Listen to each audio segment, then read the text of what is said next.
Chapter 1581. Pretending not to know. It was evident that he intended to summon Jing Sang for a meaningful conversation, possibly discussing the prospect of offering him an official position. A fleeting expression of displeasure crossed General Sun's eyes. He was on the verge of expressing his thoughts when Jing Sang, in a gesture of gratitude, bowed to Shao Yunduan with cupped fists. "Thank you, Lord Shao. Apologies for the trouble. General Zheng, your courtesy is much appreciated. I'm no longer a general. Lord Shao, if it's agreeable to you, you can address me as Brother Zheng." "Very well, Brother Zheng." Shao Yunduan nodded with a warm smile. General Sun felt a profound sense of distaste. He forced a smile and remarked, "Little Zheng, you're going too far. How have you managed all these years? Why didn't you seek me out when you were facing difficulties? No need for such formality between us. I always assumed you had returned to your hometown. This comes as a surprise." Jing Sang almost wanted to burst into laughter. Living in the northern city slums with many others, all of them with known identities, how could General Sun not be aware? It seemed like he was pretending not to know. He disliked officialdom and was inept at ingratiating himself with others. He couldn't tolerate such people and circumstances. After all these years, what remained? How could General Sun still remember? Though the words sounded amiable, if he truly went to seek General Sun out, he would probably have been irritated long ago, right? Having weathered the hardships of the world, Jing Sang was no longer the person he used to be. Despite his internal disdain, he concealed it well and respectfully replied to General Sun, "I'm ashamed. I've been drifting aimlessly all these years, and I don't have the face to seek you out, General." General Sun laughed and affectionately patted his shoulder. "You're too modest. Let's not dwell on it tonight. Remember to visit my residence tomorrow." "Yes, General." General Sun had initially anticipated a refusal, or at least some hesitation before acceptance. To his surprise, Jing Sang agreed readily, leaving him slightly stunned. Chuckling, General Sun departed, offering a reminder, "Oh, don't forget." "Of course not," Jing Sang replied. Mockery brewed within Jing Sang's heart. In the blink of an eye, the heavenly mansion was empty, with only Jing Sang, Shao Yunduan, and Qiao Xian remaining. Jing Sang expressed his gratitude to Qiao Xian, bowing with cupped fists. "Thank you, Madame Shao." Wu Guan and Lu Changming also hastened to bow and express their thanks. "Thank you so much, Madame Shao. Without your assistance today, these children..." "Sigh." Lu Fu added. Jing Sang sighed and called the children forward to thank Qiao Xian. Taking Qing Lian and Qiao Qiao by their hands, Qiao Xian directed Lu Fu to follow. She smiled and said, "Don't be so modest, Brother Zheng. You're too kind. I'm just doing what needs to be done." After a brief pause, she added with a half-joking smile, "Actually, I'm relying on my husband's fearlessness. Some may find it challenging to lend a hand, but no one dares to refuse." Jing Sang chuckled. "Regardless, we owe a debt of gratitude to Madame Shao and Lord Shao." Shao Yunduan suggested, "Let's head to our house first. It's nearby. You can freshen up, have a meal, and I'll arrange for your return later." After a moment's thought, Jing Sang nodded with a smile. "Thank you, Lord Shao and Madame Shao." Qiao Xian excitedly chimed in, "Absolutely, you're most welcome. If you find any errors, ads pop up, ads redirect, broken links, non-standard content, etc., please let us know reports so we can fix it as soon as possible." Chapter 1582. Today he used them. Qiao Xian instructed Songshi and Qin Yan to head home, order food from a nearby restaurant and prepare boiling water. Turning to Jing Sang and the others, Shao Yunduan suggested, "Brother Zheng, no need for formalities. Just call me by my name." Jing Sang readily accepted the familiarity. "Brother Yunduan."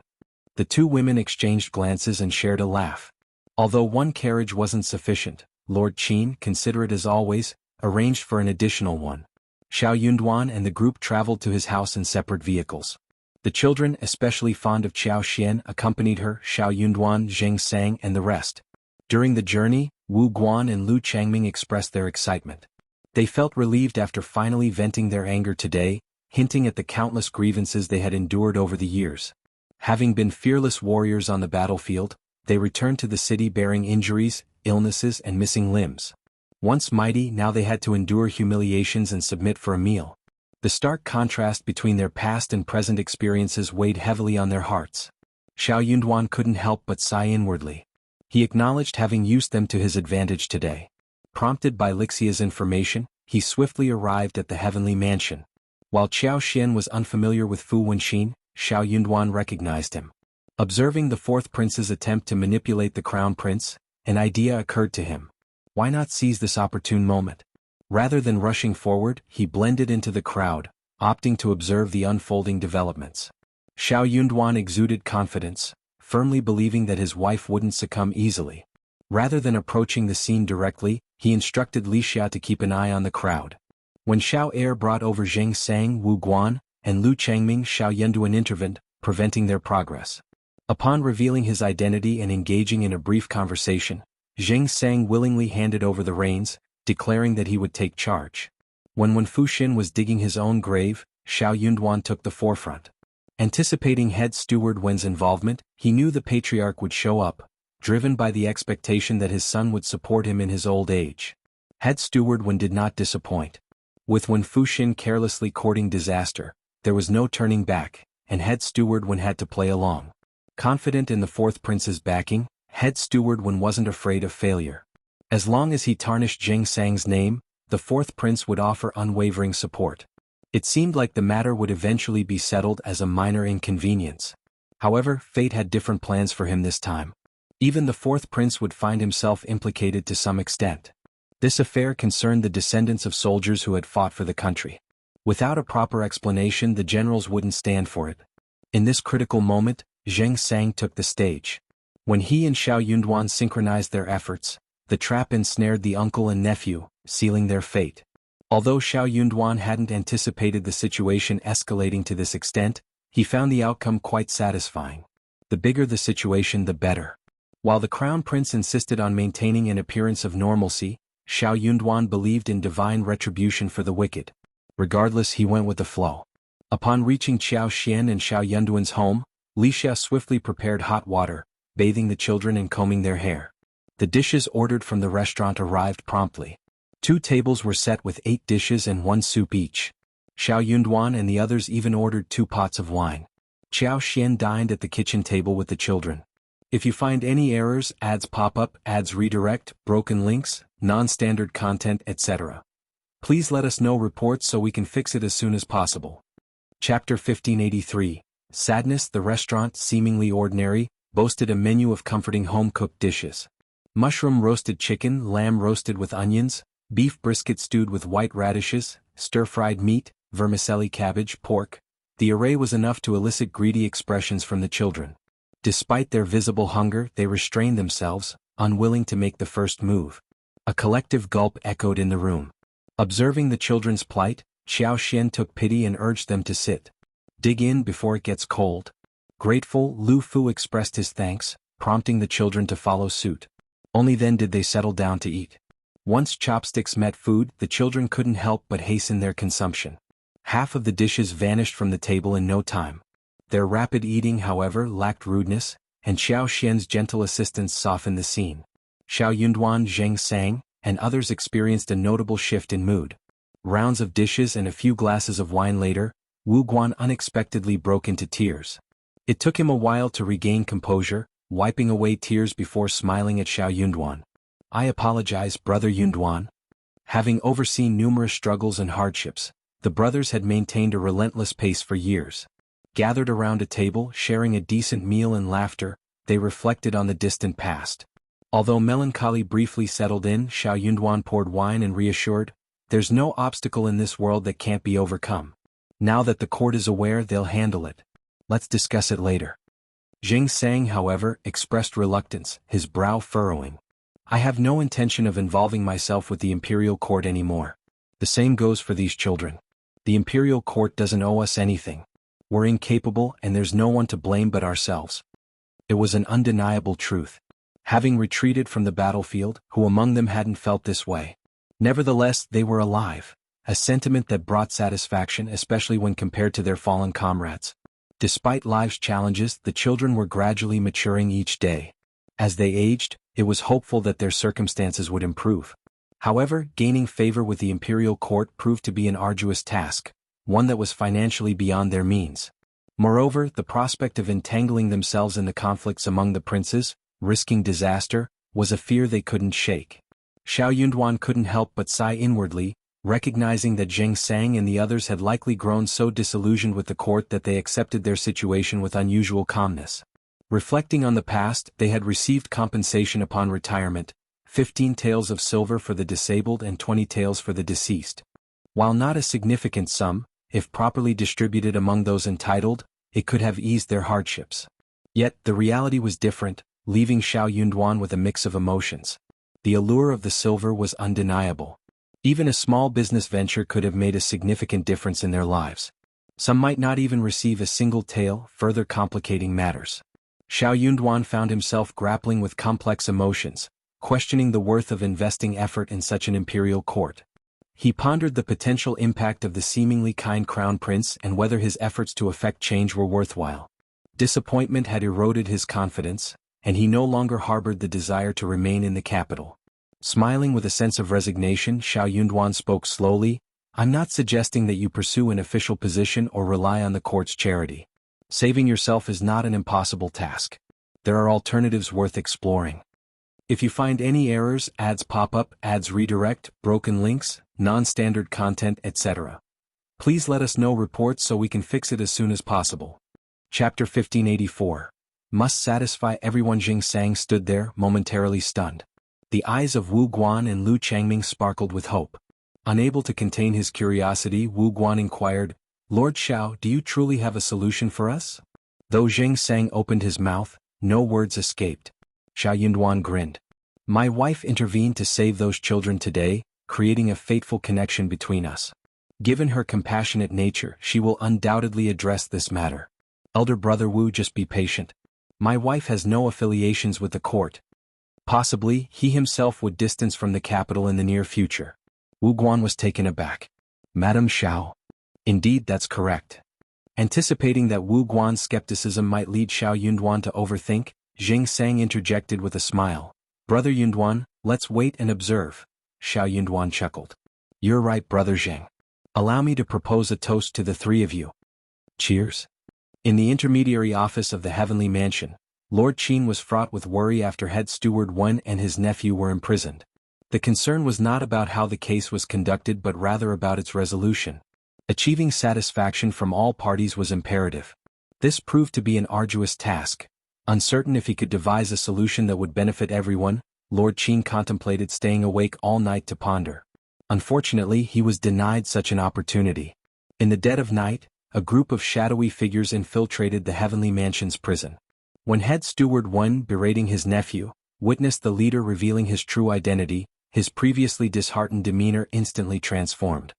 He hastily rose from the ground, exclaiming, "Commander Wei! Commander Wei! Did His Highness send you? What were His Highness' instructions?" Commander Wei responded with a peculiar smile, saying, "If not for His Highness' orders, why would I venture to such a place in the middle of the night, head steward Wen? His Highness has specifically tasked me with escorting you and your nephew away. With His Highness showing such concern for you, head steward Wen can meet his end without regrets." "What?" Head steward Wen collapsed to the ground, too shocked to offer a retort. Hoarsely he mumbled, "That can't be," considering the countless tasks he had undertaken for His Highness and the multitude of challenges he had surmounted. Head steward Wen was baffled. His loyalty, dedication, and constant worry for His Highness had earned him the position of head steward in the fourth prince's residence. Could His Highness truly forsake him over a trivial matter? Not only forsake him but also seek his life? It seemed inconceivable. When Fu Xin's mind went blank. He was utterly stupefied. Commander Wei sneered with disdain. "If we don't handle this matter decisively, the generals won't be appeased, and General Sun and the second prince won't let it slide easily. Protecting you would erode the general's confidence in His Highness and foster resentment. Head steward Wen, do you believe yourself worthy of that?" Head steward Wen tried to speak. "I," Commander Wei scoffed. "Consider yourself fortunate that His Highness didn't dismember you. If you gracefully end your own life, you might still secure a decent burial. It's your misfortune that you didn't properly discipline your nephew, and you crossed paths with those people today. That's the hand of fate. Just accept it." Had he only clashed with Madame Shao, he might have endured numerous beatings and offered numerous apologies. However, Madame Shao wasn't the only one he had offended. The identity of the person he had antagonized was exceedingly sensitive. If you find any errors, ads pop up, ads redirect, broken links, non-standard content, etc., please let us know reports so we can fix it as soon as possible. Chapter 1585. Suicide. How could head steward Wen fail to grasp the fourth prince's intentions? It became glaringly apparent as Commander Wei spoke, confirming the grim reality. Head steward Wen realized he was truly in dire straits this time. It's my fault. It's all my fault. I was foolish, utterly foolish. Regret overwhelmed him. Head steward Wen lunged at Wen Fuxin, unleashing a torrent of furious blows and kicks. His hoarse voice reverberated with anger as he berated him relentlessly. Wen Fuxin, defenseless against the onslaught, could only cower, clutching his head, and pleading for mercy while addressing him as uncle. He too regretted his actions. If he had foreseen this outcome, he wouldn't have been so reckless, venting his frustration on those youngsters. Little did he know that behind those seemingly insignificant youngsters lurked figures more menacing than beggars. Had he been aware, he wouldn't have dared trouble them, not even at the cost of his life. He felt duped by those youths, who, in his opinion, should have kept their mouths shut. The realization of his own folly weighed heavily on Wen Fuxin. Commander Wei, amused by the unfolding drama between uncle and nephew, sneered and signaled a few expressionless men in black to step forward. In a swift turn of events, two suicides materialized in the prison overnight, appearing to have hanged themselves from the beam, their bodies swaying lifelessly. The following morning, Lord Qin, who had spent the night sleepless with a pounding headache, was met with an even more staggering revelation. Head steward Wen and his nephew had apparently taken their own lives in the Heavenly Mansion's prison. The shock was so intense that Lord Qin nearly lost his footing. A wave of frustration washed over Lord Qin. He berated himself for his carelessness. The events of the previous night had left him so bewildered that he failed to consider the consequences. Lord Qin couldn't fathom why the Crown Prince would resort to suicide out of fear of punishment. It seemed an unnecessary act. More likely, the fourth prince had silenced him to prevent disclosure of sensitive information. As head steward of the prince's residence, head steward Wen likely held numerous secrets about the fourth prince, making a swift decision from the prince understandable. However, with the death occurring in his domain, Lord Qin faced the repercussions. The dilemma weighed heavily on him, and he pondered his next course of action. Enduring his headache, Lord Qin ordered the removal of the corpses, instructing their proper placement. Simultaneously, he summoned two grandmasters to strategize. Following the discussion, he dispatched messengers to report to the fourth prince's residence in the East Palace. Ultimately, Lord Qin personally visited the East Palace to apprise the Crown Prince of the situation and extend his apologies. He acknowledged that had he been more vigilant, the tragedy might have been averted. The Crown Prince sighed, expressing his regret. They possessed some courage, but this extreme step was unnecessary. Nonetheless, if they've chosen this path, there's little we can do to dissuade them. Let's conclude the matter here. Proceed to my fourth brother's residence to discuss closing the case, then inform Officer Shao and General Zheng. Yes, Crown Prince. Your understanding is deeply appreciated. I am truly sorry, Lord Qin replied. The Crown Prince's words established the tone for the situation, providing Lord Qin with some relief. Yet, a sense of bewilderment lingered. Was the Crown Prince's sigh genuine or feigned? Lord Qin found himself unable to discern the Crown Prince's true sentiments, contemplating the enigma of the higher-ups' thinking. In the end, he sighed in resignation.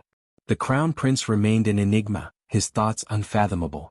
If you find any errors, ads pop up, ads redirect, broken links, non-standard content, etc., please let us know reports so we can fix it as soon as possible. Chapter 1586. Too terrifying in truth, the benevolent Crown Prince genuinely held these sentiments, and his emotions were sincere from the depths of his heart. Reflecting on Shao Yunduan's words spoken at the Heavenly Mansion in front of the fourth prince the previous day, the Crown Prince felt a sudden pang of sympathy for his brother. Simultaneously, he understood that Shao Yunduan likely harbored resentment against him. Recognizing this, he grappled with conflicting emotions. Lord Qin, pushing aside his tangled thoughts, hastened back to the fourth prince's residence. The fourth prince conveyed surprise, shock, heartache, and sighs, ultimately expressing a mix of sadness and magnanimity. Despite head steward Wen's lack of actual wrongdoing, the prince acknowledged his choice to atone for his perceived sins through punishment. In light of this, the fourth prince arranged for the residents to handle the funeral proceedings and ensure a proper burial. This move aimed to appease Madame Shao, Lord Shao, and General Zheng. Lord Qin's heart chilled at the turn of events. Struggling to maintain composure, he respectfully bowed and offered praises to the fourth prince, nearly escaping the residence. The experience was chilling. Although he was the one responsible for the death, the fourth prince managed to put on a flawless act in front of Madame Shao. The deception was unnerving. With the perpetrator having ostensibly committed suicide, the matter concluded naturally. Qiao Xian and Shao Yunduan, however, remained skeptical of the alleged suicides by the chief steward's uncle and nephew, knowing that the impact and consequences of the incident were substantial. While serious, it didn't warrant the uncle and nephew paying with their lives. They would prostrate themselves, offering apologies. The punishment would involve numerous beatings and confinement for several months, perhaps even half a year. However, the notion that the uncle and nephew would willingly commit suicide raised doubts. Did they possess the courage for such a drastic step? Who else, besides the fourth prince, would have both the motive and capability to orchestrate such an event? The fourth prince is truly ruthless, Qiao Xian exclaimed. Shao Yunduan sneered. He's not the one facing death, so why wouldn't he resort to it? Despite his abilities, he remains a servant. While Shao Yunduan acknowledged the fourth prince's capabilities, he didn't view the situation as a loss. Seizing an opportunity to neutralize a capable servant seemed a pragmatic move. Upon learning of the outcome, Zheng Sang and the others maintained silence. Having promised General Sun a visit to the Sun residence, Zheng Sang adhered to his commitment. However, General Sun was unexpectedly absent due to urgent matters. The Sun family's head steward extended a warm invitation to Zheng Sang, expressing apologies on behalf of General Sunday. General Sun had to leave the city urgently. He insisted that if General Zheng arrived, we should extend our hospitality and entertain him. Zheng Sang concealed the mockery deep within him, adopting a composed demeanor and expressing around 30 to 40% gratitude. Having witnessed much of life's complexities, he no longer harbored illusions. A decade ago he could have garnered attention and saved General Sun's life, earning the general's favor. However, with the passage of time, Zheng Sang lacked official standing, societal status, influential connections, and a notable family background. It was unrealistic for General Sun to genuinely regard him with importance. If you find any errors, ads pop up, ads redirect, broken links, non-standard content, etc., please let us know reports so we can fix it as soon as possible. Chapter 1587. He knew 10 years ago yesterday's expressions of gratitude were mere formalities. While General Sun's words seemed initiated by politeness, Zheng Sang couldn't afford to be criticized for mistreating his savior. Despite General Sun's status, he felt compelled to honor the invitation. However, with the recent suicides of the uncle and nephew in the Heavenly Mansion's prison, any potential leverage that General Sun and the second prince could exploit had dissipated. Given these circumstances, Zheng Sang questioned whether General Sun would still extend his goodwill. Familiar with the duplicity and varied behaviors of dignitaries a decade ago, Zheng Sang's understanding deepened over time. After sipping tea and engaging in a brief conversation with the butler, Zheng Sang rose to depart. Before leaving, he expressed gratitude, making clear his reluctance to return to officialdom. He emphasized that he appreciated General Sun's kindness but had no intention of resuming his bureaucratic duties. "I will always be grateful, and I hope for your success and fulfillment of your desires," he added. The butler, somewhat relieved, awkwardly smiled and assured Zheng Sang that he would convey the message to General Sunday. Notably, he refrained from attempting to persuade Zheng Sang to stay, revealing General Sun's apprehension about any potential insistence on repayment for the life-saving grace. Expressing his thanks, Zheng Sang received a small silver token of appreciation from the butler. "Here is 300 taels of silver," the butler said, acknowledging Zheng Sang's challenging situation. "This is a modest gesture of our gratitude. Please accept it, General Zheng, and don't feel obliged to decline." Zheng Sang had no desire for it whatsoever. A decade ago he would have steadfastly refused any form of assistance. Now, after a moment's hesitation, he accepted the envelope containing the banknotes. "Thank you, General."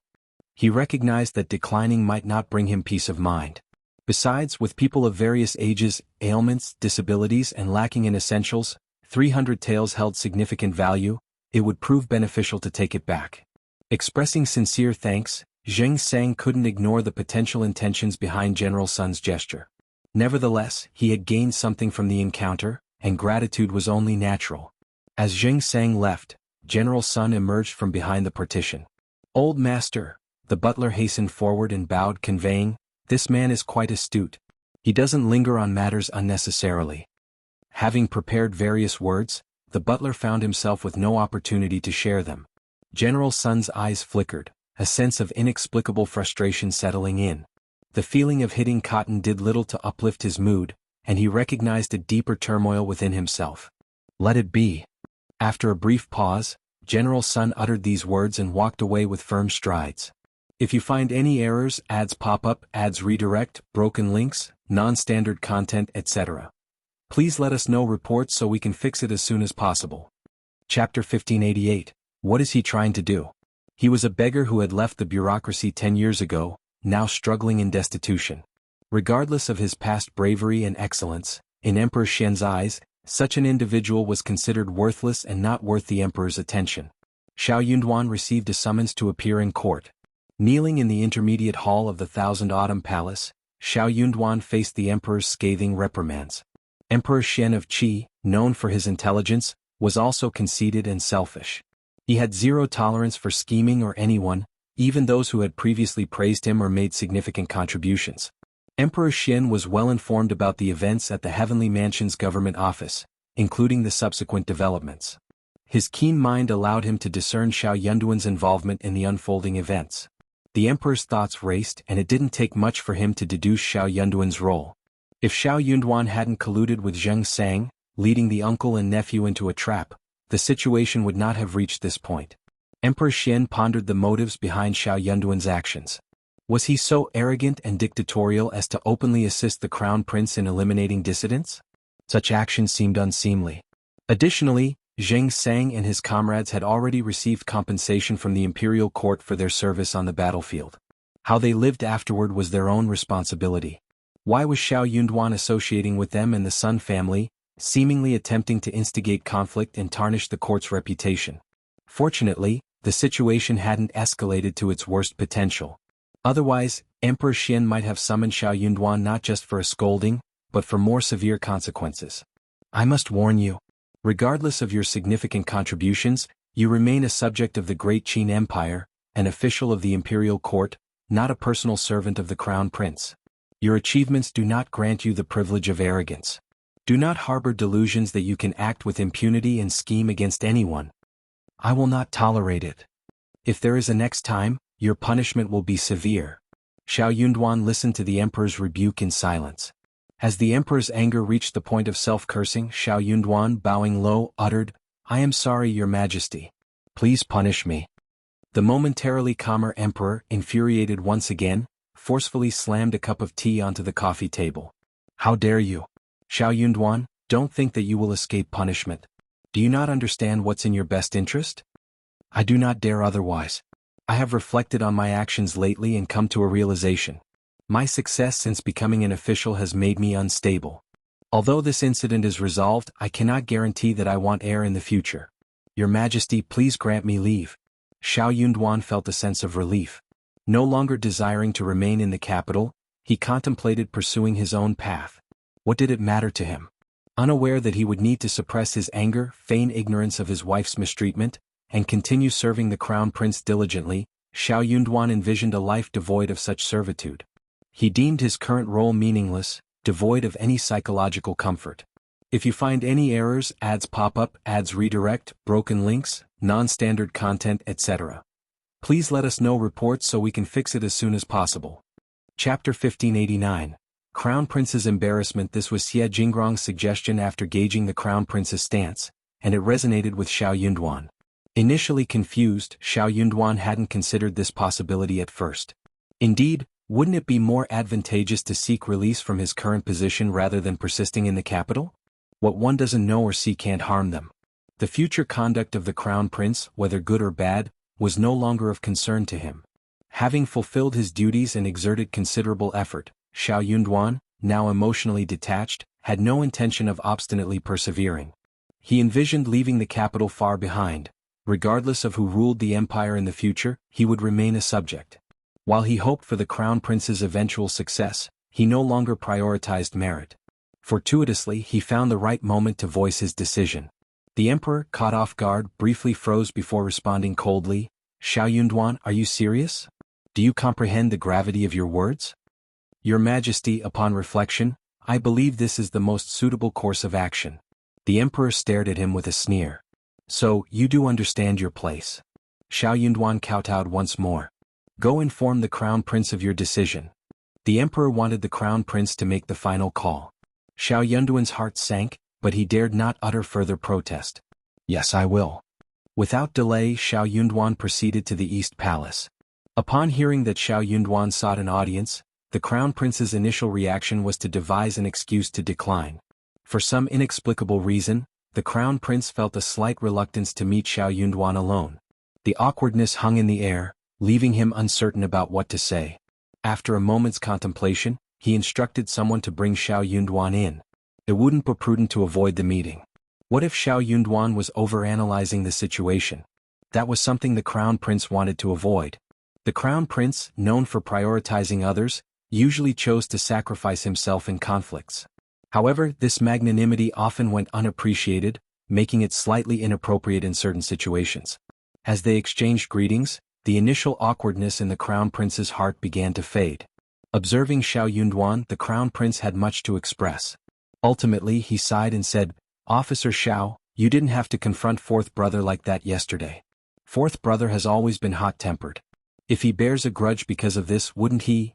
Thank you for your concern, Crown Prince. Shao Yunduan calmly cupped his hands. Actually, it doesn't matter. After all, I am afraid that the fourth prince doesn't have any good feelings towards me. Shao Yunduan acknowledged, but inwardly, he marveled at the crown prince's apparent belief that the uncle and nephew had genuinely taken their own lives. Was the crown prince truly so uncomplicated? The revelation left Shao Yunduan astounded. If you find any errors, ads pop up, ads redirect, broken links, non-standard content, etc., please let us know reports so we can fix it as soon as possible. Chapter 1590. Requesting to be sent away after a prolonged silence, Shao Yunduan seized the opportunity to reveal the purpose of his visit. The crown prince, taken aback, fixed his gaze on Shao Yunduan and gradually regained his composure. No, I cannot agree. Officer Shao, why entertain such thoughts? It is in your best interest to remain in the capital. Others pursue such endeavors to amass experience, but you are exempt from this necessity. The crown prince displayed a mix of anxiety and anger. Undeterred, Shao Yunduan maintained his resolve. Bowing respectfully, he asserted, Crown Prince, I fear that if I linger in the capital, the fourth prince may stir up trouble, and other princes might exploit the situation. What if it implicates your highness?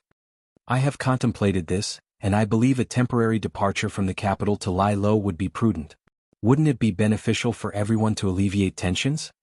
The crown prince's expression darkened as he listened to Shao Yunduan. Officer Shao, are you still unable to let go of the past? Are you blaming me? Shao Yunduan paused briefly before responding. Crown Prince, you are reading too much into it. I harbor no such sentiments. Did he really need to pose such a question? Let go? How could he let go? What would happen to his wife if luck hadn't favored her, and she encountered Xie Jingrong and his accomplices? Her survival was due to her own abilities and fortune, but that couldn't serve as an excuse to absolve the fourth prince of any wrongdoing. The crown prince attempted to console him, stating, Regardless, Madame Shao returned unharmed. She suffered no harm. How could he say that? As a loyal minister, he had to heed the crown prince, but his heart remained frigid. Although Shao Yunduan's denial sounded genuine, the crown prince sighed with a bitter smile. I understand that you still harbor resentment, Officer Shao. But who in this world can act without restraint? There are limits to what one can accomplish. Even as the crown prince, I am bound by constraints. Could the fourth prince manipulate the crown prince's hand with a simple trick, rendering him immobile? Shao Yunduan, maintaining his composure, respectfully responded, Crown Prince, your wisdom is evident and I acknowledge it. Despite that, do you still insist on leaving? Inquired the crown prince. Shao Yunduan cast his gaze downward and nodded. Yes, I can gather intelligence for the crown prince and avoid conflicts with the fourth prince. Would that not be a win-win situation? I may not harbor resentment from the past, but convincing the fourth prince might be challenging. If he perceives lingering animosity and seizes an opportunity to strike, what recourse do I have? Would I not be burdening the crown prince? That is why I believe it's in everyone's best interest for me to depart from the capital. Crown Prince, please grant me this request. Shao Yunduan knelt down, clasping his hands. The Emperor summoned me to the court today to reprimand me for the incident at the Intermediate Office of Heavenly Mansion yesterday. I have requested the release of the decree, and the Emperor instructed me to inform you. The Crown Prince's heart sank as he looked at Shao Yunduan, the previously gentle expression now marred. A feeling of disappointment and panic overwhelmed him. He couldn't shake the sense that the bond between him and Shao Yunduan was irreparably damaged. He resented Shao Yunduan for magnifying a minor issue and expected more from someone he held in high regard.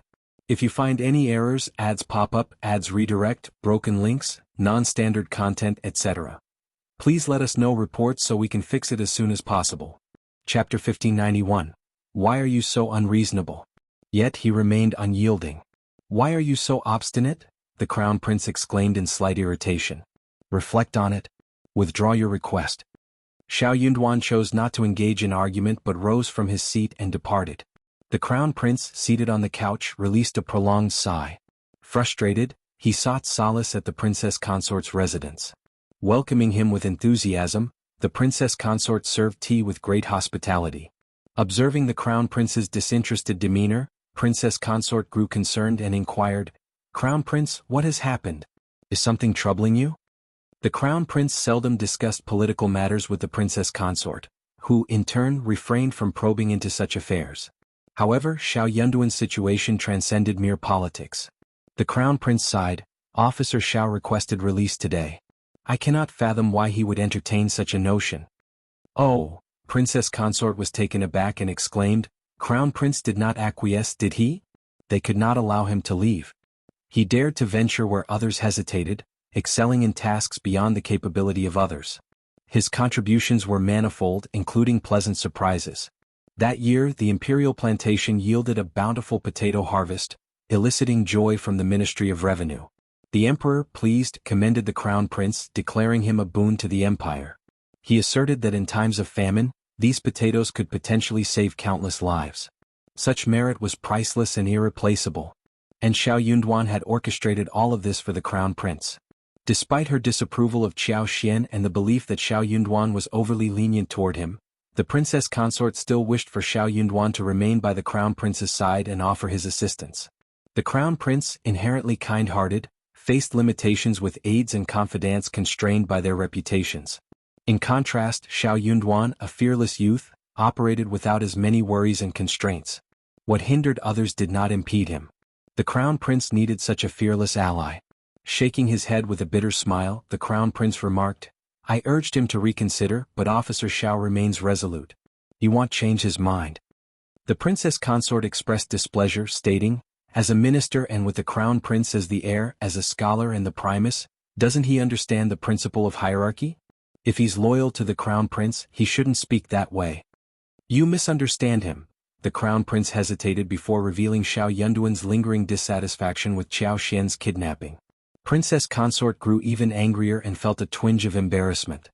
The fourth Princess Consort had approached her, apologizing and explaining that the fourth prince had saved her grandson's life at the cost of almost losing his own. While proud of her grandson's luck, Princess Consort found the fourth Princess Consort's request reasonable and couldn't refuse. She agreed immediately and sought to persuade the Crown Prince. Facing pressure, the Crown Prince accepted the favor, giving in to Princess Consort.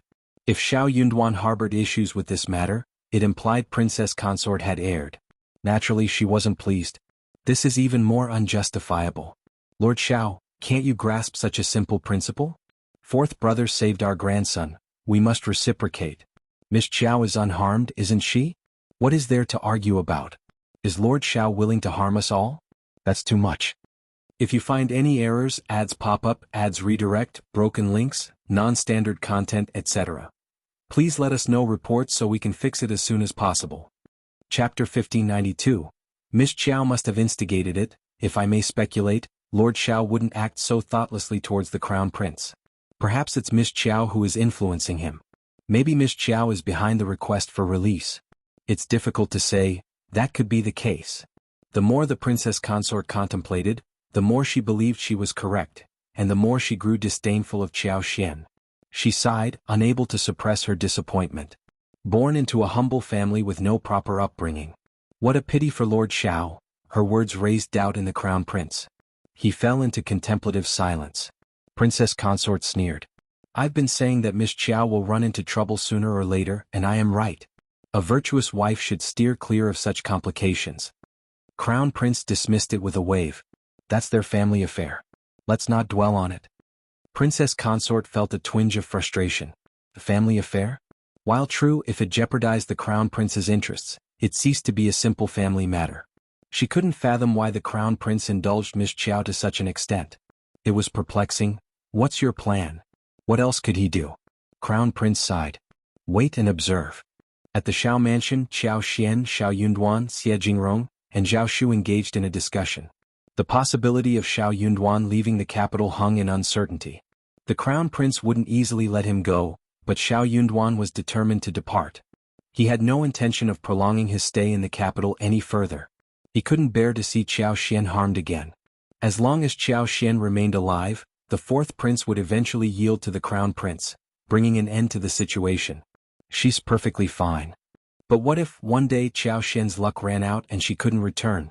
Would they be able to say, forget it, she's gone, why persist? His efforts for the Crown Prince, especially the potato incident, had not only earned the Emperor's admiration and respect but had also garnered widespread support. He had become a thorn in the sides of the other princes. The challenges wouldn't cease. In such circumstances, resigning wasn't appropriate. He could only release it, signifying a pause and admission of defeat. As long as the fourth prince and the others weren't foolish, they wouldn't proactively harm him. At most, they would observe from a distance. It wasn't that Shao Yunduan was arrogant, but the fourth prince might place him in a crucial position if he ever gained control. He hadn't been with the Crown Prince for long and wasn't irreplaceable. If that day truly arrived, it would be the day he resigned. Qiao Xian desired distance from the capital. What was so appealing about this place?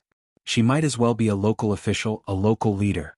To farm happily and earn money without exhaustion sounded ideal. Xie Jingrong worried about Qiao Xian's safety, which aligned with his hopes. Zhao Shu? He wanted to settle matters quickly so he could get married. Qiao Xian's heart skipped a beat. If the Crown Prince is unwilling, the fourth prince must be eager, right? If the fourth prince lends his support, Xie Jingrong smiled. That's a solid plan, but we must proceed with caution to ensure that no one discovers our intentions. Devise another approach for Princess Consort's family, Shao Yunduan chuckled. Regardless, my decision remains unchanged. If the Crown Prince values our connection, he'll acquiesce. Over time, word of Shao Yunduan's departure from the capital started circulating. The fourth prince became intrigued and sought to verify the accuracy of the information. If you find any errors, ads pop up, ads redirect, broken links, non-standard content, etc., please let us know reports so we can fix it as soon as possible. Chapter 1593. Tit for tat. The Crown Prince seethed with anger, adamant about rejecting anyone associated with the East Palace. However, Shao Yunduan's demeanor remained ambiguous and perplexing. Contrary to appearances, Shao Yunduan's stance was crystal clear. The fourth prince, growing increasingly convinced, desired to expedite Shao Yunduan's departure from the capital. This individual's presence in the capital's intermediate had brought about too many complications.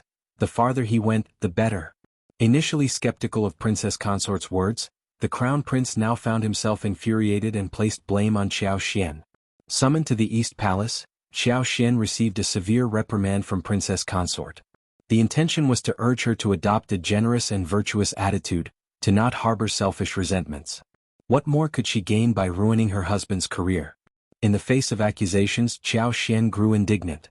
I fail to comprehend your meaning, and I don't understand why you're telling me this. Princess Consort's anger escalated and she sneered. You claim not to understand? You've always been audacious and intelligent. What's there not to understand? Princess Consort, you flatter me, am unworthy of such praise, Qiao Xian replied with a slight bow, maintaining composure. I am not impolite, I am not virtuous, and I am not selfish. Princess Consort, where did you come across these words? You. Princess Consort, is my husband worthless and foolish? Having seemingly discovered a vulnerability in Qiao Xian's demeanor, Princess Consort snapped. Miss Qiao, how can you speak ill of your own husband? You're not a good wife. Princess Consort, do you not grasp? I am inquiring about your opinion, not endorsing any particular view. So, do you also believe that my husband is not that kind of person? In that case, my husband should be the one to judge whether I am virtuous, magnanimous, or selfish, correct? My husband has always treated me kindly and has never accused me of being a bad person. I am genuinely perplexed. Where did these accusations originate, Princess Consort? Has someone maligned me in your presence? I will not accept being falsely accused. Princess Consort, kindly clarify and vindicate my reputation. Princess Consort, incensed, retorted, Miss Qiao, are you attempting to force me? How dare you? Do you comprehend the hierarchy?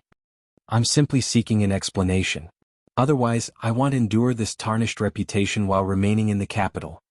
Princess Consort, irritated by the mention of staying in the capital, snapped at Zhao. How dare you resort to such threats? Fine, I won't beat around the bush. I'll explain. You were abducted, Princess Consort? Qiao Xian interjected, expressing confusion. What are you talking about? I am becoming increasingly baffled. Princess Consort was caught off guard. Qiao Xian's kidnapping hadn't been made public. Shao Yunduan had informed the Crown Prince privately, with the Crown Prince opting to keep it under wraps. Upon Qiao Xian's pushback, the Crown Prince instructed Princess Consort not to openly discuss the matter. However, she cared little for the directive. In fact, she relished the idea of seeking revenge and eagerly anticipated the widespread dissemination of this information. If you find any errors, ads pop up, ads redirect, broken links, non-standard content, etc., please let us know reports so we can fix it as soon as possible. Chapter 1594. Chapter 1595. She cared little about the potential spread of rumors and the trouble it might bring to Qiao Xian. Princess Consort spoke coldly, you understand perfectly well what I'm referring to. There are no outsiders here, they are all my confidants. There's no need for you to feign ignorance. You were taken. Who abducted me? Princess Consort, enlighten me with the whole story. When did this supposed kidnapping occur? Once again Princess Consort choked, her face fluctuating between red and white. This time she found herself speechless. Could she admit that the fourth prince was behind the abduction? She didn't dare, lacking any evidence. If news spread through her servants, the fourth prince would likely retaliate first. Feeling the weight of Qiao Xian's challenge, Princess Consort grew increasingly embarrassed and frustrated. You know what happened. I'm genuinely unsure, so Princess Consort, please enlighten me. You. Princess Consort panted, glaring at Qiao Xian.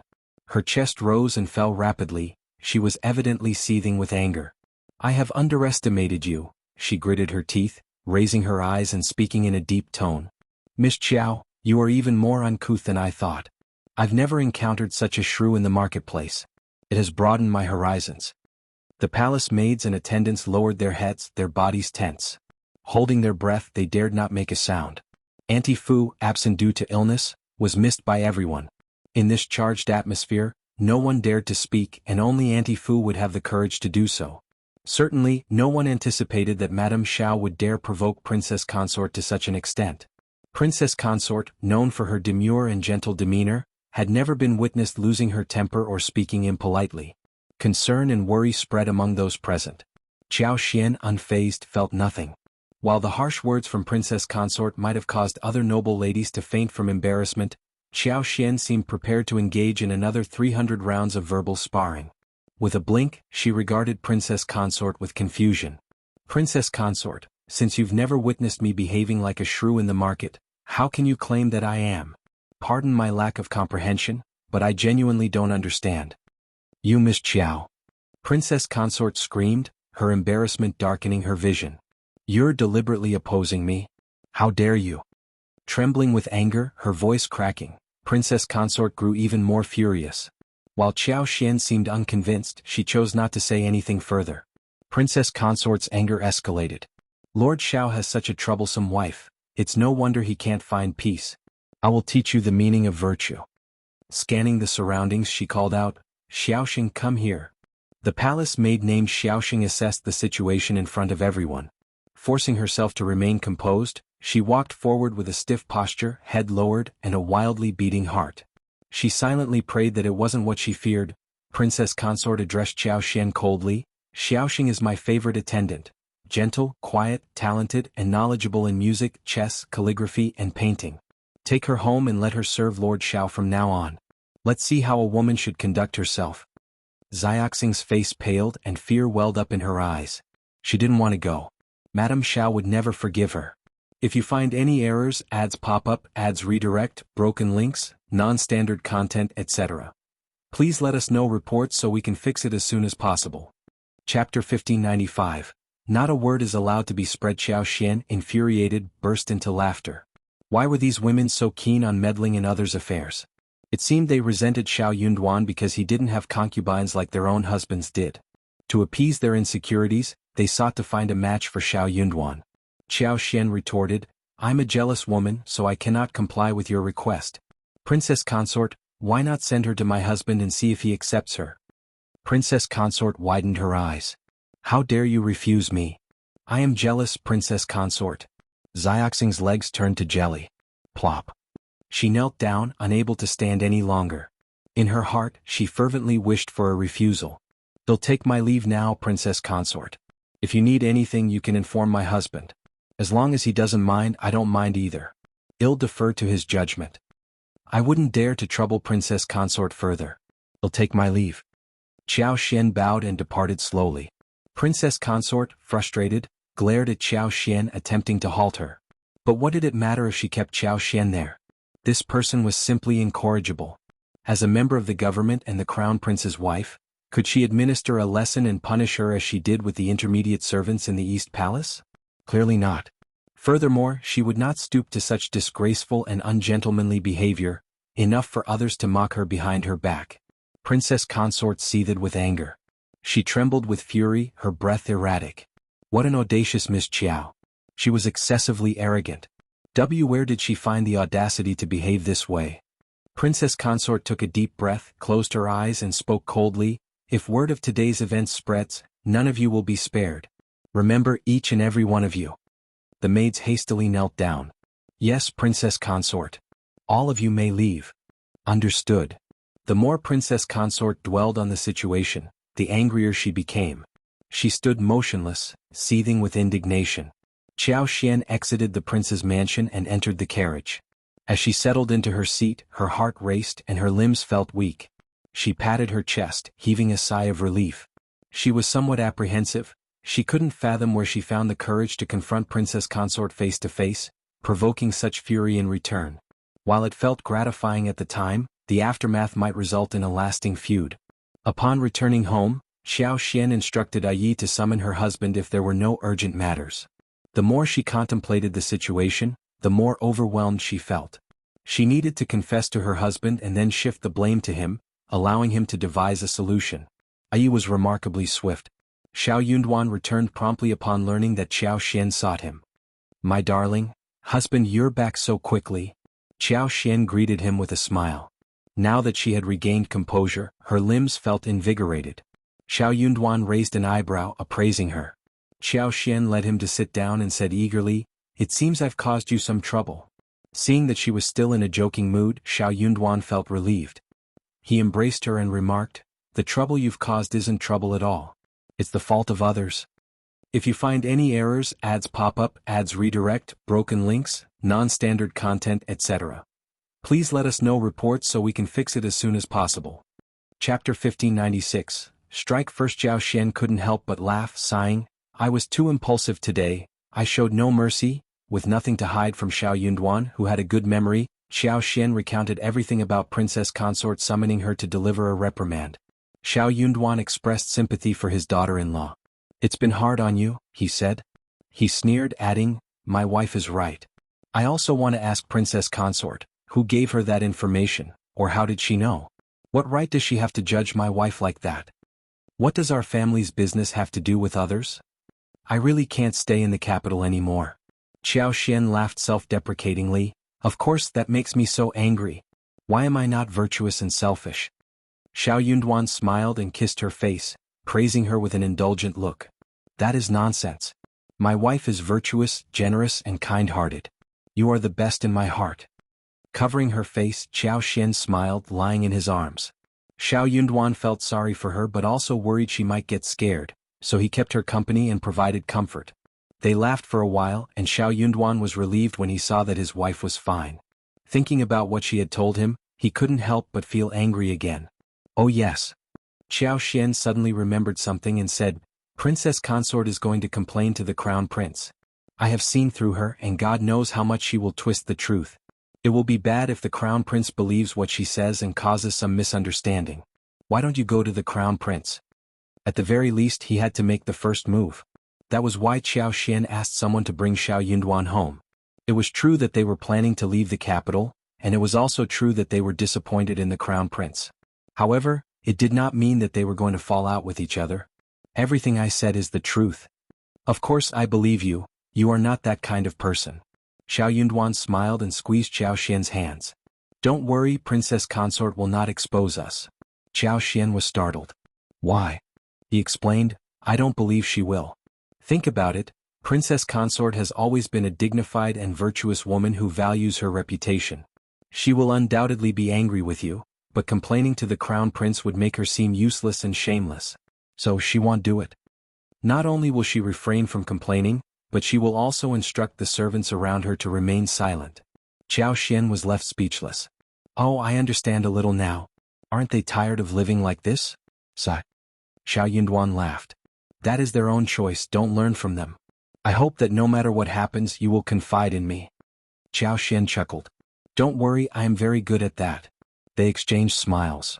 Xiao Yunduan said, just pretend that you have never told me about this. Okay. Qiao Xian pondered for a moment and said, I am scared and regretful about such a disgraceful thing. Of course, I don't dare to say it and I wish it had never happened. Xiao Yunduan stifled a laugh and nodded seriously. Exactly. If you find any errors, ads pop up, ads redirect, broken links, non-standard content, etc. Please let us know reports so we can fix it as soon as possible. Chapter 1597. Complaint. Xiao Yunduan gently caressed her face and spoke with sympathy. My poor wife, you must be frightened and filled with regret. You must be going through a terrible time. Qiao Xian couldn't help but chuckle within the warmth of his embrace. As anticipated, the princess consort refrained from airing her grievances to the crown prince. Despite her anger, she composed herself, presenting a dignified and virtuous facade when she encountered the princess consort again. Though she refrained from vocal complaints, hints of her discontent still slipped through. I attempted to console her, hoping that Miss Qiao would influence Lord Shao upon returning home. Lord Shao values her opinion, but Miss Qiao appears reluctant and uncooperative. I'm concerned that, I'm at a loss. I can't decipher her thoughts. I've asked her numerous questions, but she seems unwilling to share anything. Crown Prince, Miss Qiao seems to harbor animosity towards me in the East Palace. But Lord Shao places his trust in her. With her by his side, I fear, the Crown Prince frowned, grappling with conflicting thoughts. If not for Qiao Xian's covert financial assistance, he would have sought Princess Consort's aid to exert pressure on Qiao Xian. In the end, it's not ideal for Lord Shao to be without allies. If you were to inquire, Lord Shao might not refuse. Alright, no need to concern yourself with that, the Crown Prince interjected, cutting off Princess Consort. Hadn't he mentioned it jokingly? Fortunately, he only voiced it half seriously. Even if refused, it wouldn't be overly awkward. Once was sufficient. Erase the plan. Tomorrow, send some pastries to the Shao mansion and deliver them to Miss Qiao. Have someone engage her in conversation, persuade her. She might not voice her concerns in your presence, but it could be more effective coming from the servants and maids. Princess Consort seethed with annoyance. She was tempted to flatly reject him. Today Miss Qiao exhibited no mercy and left in a haughty manner.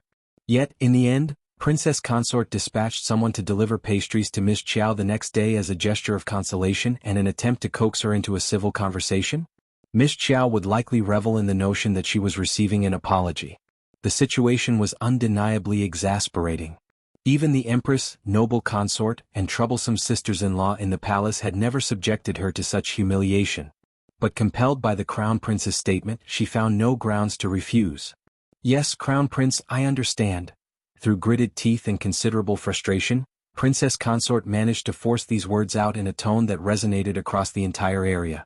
While Qiao Xian had initially intended to visit Lu Fu, Qing Lian, and Qiao Qiao the next day, Princess Consort had preemptively sent someone. Upon their arrival, Auntie Liang and the two maids were welcomed, expressing gratitude for the 2 boxes of snacks. Qiao Xian couldn't decipher Princess Consort's intentions. One thing remained certain. Her husband's intuition was correct. Princess Consort refrained from escalating the situation. Had she intended to do so, today's envoy would not have delivered snacks but demanded an apology. Expecting Auntie Liang to depart after offering snacks, Qiao Xian was surprised when she revealed that Princess Consort desired a private conversation. Instructing Wuxia and Qiao to stand guard at the door, the two accompanying maids awaited outside the parlor. As a witness to the events of the previous day and princess consort's confidant, Auntie Liang did not extend a warm welcome to Qiao Xian. If you find any errors, ads pop up, ads redirect, broken links, non-standard content, etc., please let us know reports so we can fix it as soon as possible. Chapter 1598. Mrs. Shao's reasoning. The situation remained unchanged. Pride emanated unabated, and her words lacked any semblance of courtesy. Princess Consort seemed to be seething with anger from the previous day, as evidenced by Auntie Liang's unapologetic revelation. Employing both gentle persuasion and coercive tactics, she made clear the repercussions if Qiao Xian failed to prevent Shao Yunduan from departing the capital. His career would crumble and Qiao Xian would bear the blame.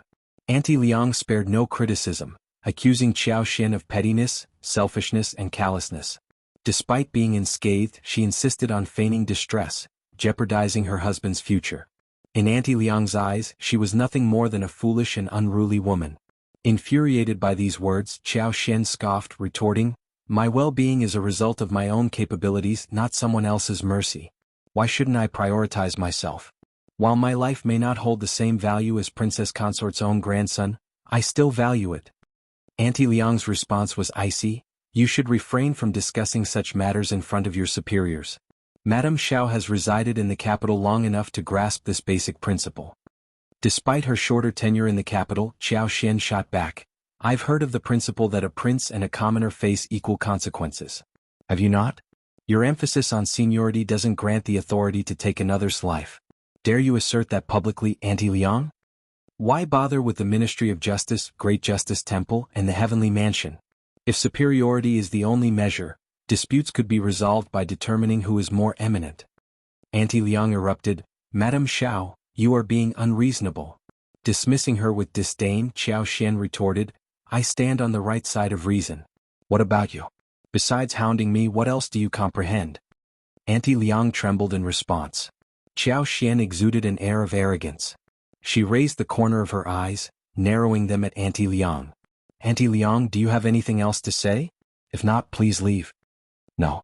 Even if I did, explaining it to Madame Shao would be futile." Auntie Liang sneered, locking eyes with Qiao Xian. "I will report everything you said to Princess Consort." Qiao Xian nodded, unwavering. "Then Auntie Liang, you must keep your promise." Auntie Liang found herself at a loss for words. Too arrogant. Unbearably arrogant. How could she? Qiao Xian remained composed. "Avoid exaggeration, stick to the truth. Any deviation is on your conscience." Unable to endure any longer, Auntie Liang snorted heavily and left, wearing a furious expression. Qiao Xian paid her no mind. Once Auntie Liang departed, she gathered Wuxia, Qiao, Mian and Yi and set off for Zheng Sang's residence in the north of the city. Having received the address from Zheng Sang and the others, locating their destination wasn't challenging. However, as the road grew dirtier, bumpier and more disorderly, and the surroundings turned increasingly dilapidated, Qiao Xian was taken aback. She hadn't anticipated such squalor beneath the emperor's jurisdiction. This served as a stark reminder that the past and present shared similarities. Regardless of a city's development and prosperity, impoverished individuals persisted in the lower classes, and the areas where they congregated often went overlooked. Not only was the locale unkempt and chaotic, but the roads were also in terrible condition, resembling a maze. Ramshackle, short shanties dotted the landscape, highlighting the stark disparity within the city. If you find any errors, ads pop up, ads redirect, broken links, non-standard content, etc., please let us know reports so we can fix it as soon as possible. Chapter 1599. Visit. Perhaps due to the rarity of carriages traversing this area, the deeper they ventured, the more curious onlookers gathered. Many children trailed behind them, their laughter and screams filling the air. After navigating through a labyrinthine small alley, Yi guided the carriage past two sizable puddles, ultimately halting in front of a large rundown courtyard. Two robust locust trees stood outside the courtyard, their trunks resembling a tight embrace. The red bricks, half the height of a person, formed a dilapidated wall. Moss clung to the base, and the outer surface exhibited mottled patterns, revealing a grayish-white decay. Wind and rain had eroded the original courtyard doors, now reduced to shambles. Though patched up, the wooden boards looked even more weathered, emphasizing the overall dilapidation. Approaching, Wuxia gently knocked on the door. It creaked open slightly. Surprised, she called inside, "Is anyone here? Does Mr. Zheng Sang reside in this place?" A stir echoed within the yard. Soon, an elderly woman cautiously opened the door, scrutinizing Wuxia with cloudy eyes. She inquired, "Miss, who are you?" Several children, both boys and girls, clustered behind the old lady. Clad in worn, patched clothing, they appeared small and frail. The oldest seemed no more than 6 or 7 years old, while the youngest was a mere 3 years old. Timid yet curious gazes met Wuxia's. Shyly, they averted their eyes, offering tentative and bashful smiles. Wuxia reciprocated with a hurried smile and explained, "We are friends of Mr. Zheng Sang's old master and madam. We had agreed to visit Mr. Zheng 2 days ago. Is he at home?" The old lady exclaimed, "Ah?" Then with a smile she said, "You're little Zheng's friend? Come in, come in. Yan Jing, come back with Uncle Zheng." The 2 children nodded and scurried away. Several more elderly men emerged from the house, inquiring about the purpose of their visit. Qiao Xian extended a warm greeting, a smile lighting up her face as she entered with Wuxia and Yi. Initially a bit apprehensive, the elderly men quickly eased their nerves in the presence of Qiao Xian's amiable demeanor and gentle tone. They graciously invited her to take a seat in the room. The courtyard, initially spacious, now teemed with structures. Besides the mud houses, there were wooden buildings with thatched roofs, exhibiting signs of age and decay. Despite the limited space, the small area accommodated various crops like garlic sprouts, green onions and coriander. Understandably, with over 70 people residing here, the crowded conditions necessitated such construction. "We don't have much here and the place is a bit messy. Madam Shao, please forgive us," one of the elders apologized. "It's absolutely fine, don't worry. You're very welcome." Qiao Xian reassured them. Having anticipated the sizable group, Qiao Xian had brought ample food supplies. The 3 baskets unloaded from the wagon were brimming with pork, mutton, eggs, carrots, cabbages, winter melons, tofu, dried beans, dried mushrooms, various snacks, fresh apples, pears, dates and more. Additionally, 10 live chickens and 30 caddies of rice and noodles rounded out the provisions. Expressing profound gratitude, the elders conveyed their thanks, while the children's eyes sparkled with desire as they gazed at the array of offerings. Qiao Xian, maintaining her warm demeanor, instructed Mian Mian to open a packet of peanuts and sesame candy for everyone to enjoy. If you find any errors, ads pop up, ads redirect, broken links, non-standard content, etc., please let us know reports so we can fix it as soon as possible. Chapter 1600. Proposal. The children hesitated, glancing at the elders for approval. Amused, the elders encouraged them, "Go on, take it. Thank Madame Shao." Only then did the children break into cheers, expressing their gratitude softly. Zheng Sang and his brothers, who happened to be at a warehouse a few streets away transporting goods, quickly delegated their tasks to rush back upon hearing the news. Despite a prompt return, it took more than half an hour for them to reach their residence. Madame Shao. Zheng Sang, having washed up and changed his clothes, entered the hall with an apologetic expression. "I'm sorry. I had no idea you were coming today." Qiao Xian reassured him with a smile, "I understand that you're busy. Waiting a bit longer is no trouble at all. Brother Zheng, you're very welcome." Zheng Sang smiled and proceeded to introduce Qiao Xian to the elders. Aware that Qiao Xian was the same Miss Qiao who had assisted their children a few days ago, the elders expressed their gratitude with smiles. After a brief exchange of pleasantries, it became evident that Zheng Sang had matters to discuss with Qiao Xian, prompting everyone else to take their leave. "Madame Shao, thank you so much." Assuming Qiao Xian and Shao Yunduan's visit was merely a formality, Zheng Sang was pleasantly surprised by Qiao Xian's presence and the generous offerings she brought. Qiao Xian smiled, surveying the room, and addressed Zheng Sang straightforwardly, "I can see that you're a straightforward man, so I won't beat around the bush. It must be challenging for you to lead such a large family." Zheng Sang wore a bitter smile. Among the group were the disabled, the sick, the elderly, the young, the frail, the women, and the children, all already burdened with hardships. With no family background to support them, their sorrow was palpable. "Since our paths have crossed, I have an offer for you. Would you be open to considering it?" Had it been General Sun or the Crown Prince, Zheng Sang would have promptly declined. However, contemplating Qiao Xian's proposal, he hesitated before responding, "Please go on." Having witnessed Qiao Xian's compassion and equality in their treatment, particularly towards the rescued children, Zheng Sang sensed a genuine sincerity. Qiao Xian smiled, elaborating, We own a farm in Cloud Water Town with over 200 mu, and I am planning to acquire several hundred more mu. The land requires cultivation and care. If Brother Zheng is willing, why not join us? For us, matters of public and private concern are private. We'll provide you with housing, accommodation, farming tools, employ you for cultivation under a contract, and ensure monthly remuneration. Additionally, we'll allocate 3 mu of land for your personal kitchen garden. You can grow a variety of vegetables for personal consumption.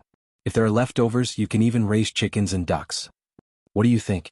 If you're interested, we can discuss the details later. Zheng Sang chuckled, surprised that Madame Shao, as an official's wife, possessed such practicality and knowledge of raising chickens and ducks. Nevertheless, he couldn't deny the appeal of the offer. Temptation tugged at him. If you find any errors, ads pop up, ads redirect, broken links, non-standard content, etc., please let us know reports so we can fix it as soon as possible. Chapter 1601.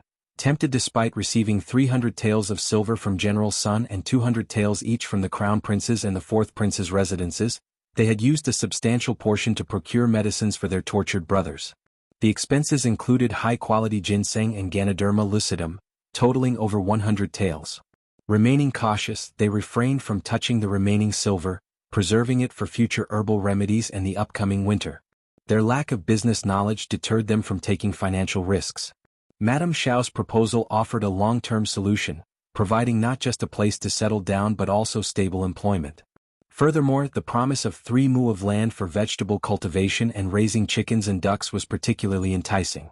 Aunt Zhang and Aunt Lu, who had always harbored dreams of poultry farming, now saw an opportunity to realize their aspirations. To be honest, your suggestion is truly tempting. Are there any specific requirements? Zheng Sang inquired. Qiao Xian, smiling at the chance to help, responded, I have no special requirements. We cultivate a variety of crops each year, potatoes, watermelons, cantaloupes, and even turnips and cabbages in autumn. Your responsibilities would include farming, weeding, watering, and harvesting according to the seasonal demands. The children, being young, can attend school if they wish. We'll cover half the expenses and the other half should be sufficient. As for wages, men aged 15 to 65 receive 3 taels of silver monthly, while women receive 2 taels. For those between 12 and 15, the monthly wage is 2 taels. Those below 12 are not included. In addition, on the 15th of August every year, and during the Spring Festival, we distribute rewards. Everyone receives a minimum of 2 taels of silver, along with provisions such as rice, flour, oil, cloth, and more. Every year, 2 sets of clothing, shoes, and socks for both spring and winter are also provided. This arrangement applies to everyone aged 12 to 65. Qiao Xian, however, did not extend these benefits to younger children and senile old men. It wasn't a matter of affordability, but rather an understanding that excessive generosity might not evoke gratitude but instead breed greed. It would also foster dissatisfaction among those who put in the effort to earn their wages. Not everyone might harbor such feelings, but the majority likely would. Qiao Xian held the belief that individuals like Zheng Sang and Lu Fu were good-hearted, yet she acknowledged the potential for less virtuous thoughts among them. With the offered conditions, Qiao Xian believed that as long as those capable of working exerted themselves, it would suffice to support others. Zheng Sang found the proposal increasingly tempting. He saw nothing amiss with Qiao Xian's arrangement, on the contrary he deemed it highly reasonable. Recognizing that Qiao Xian owed them nothing and had extended a rare opportunity, he was more than willing to consider it. Your terms are already very generous, much better than our current situation.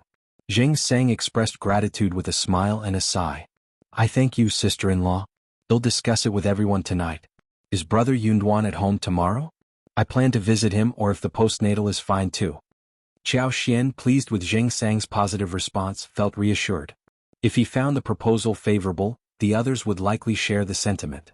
It was genuinely a beneficial offer. All right, I'll eagerly await the good news from you, Brother Zheng. Why don't we meet tomorrow? In fact, our manor was initially looking to hire workers. It's not a special arrangement for you, Brother Zheng. Please don't overthink it, Qiao Xian suggested with a warm smile. If you find any errors, ads pop up, ads redirect, broken links, non-standard content, etc., please let us know reports so we can fix it as soon as possible. Chapter 1602. Zheng Sang expressed his gratitude with a grateful smile and a nod. Regardless, I must thank you, sister-in-law. As Qiao Xian took her leave, Several elderly individuals and children gathered around her. Zheng Sang, wearing a smile, remarked, "This is a positive development. Let's discuss it further tonight." For now, he chose to keep his words concise. Verbal explanations could be easily misconstrued, and it would prove challenging to clarify later on. It seemed prudent to wait until everyone had spoken their minds. Being trusted by everyone, Zheng Sang's affirmation carried weight. The anticipation among the group was palpable, especially among those like Wu Guan, Lu Changming, Lu Fu, and Qing Lian who had faith in Qiao Xian and Xiao Yunduan. The positive impression of Qiao Xian further solidified as the elders and children interacted with her. In the evening, as those who had made up their minds gathered in the courtyard, the children huddled together eagerly awaiting the news. Zheng Sang conveyed the details of Qiao Xian's proposal. As expected, the atmosphere became joyous upon hearing the news. Wu Guan, Lu Changming, Lu Fu, and Qing Lian, staunch supporters of Qiao Xian and Xiao Yunduan, spoke in favor. Importantly, the current living conditions, grim and oppressive, fueled the collective desire for change. While the mutual support of the community provided solace, the daily struggle left them yearning for something more.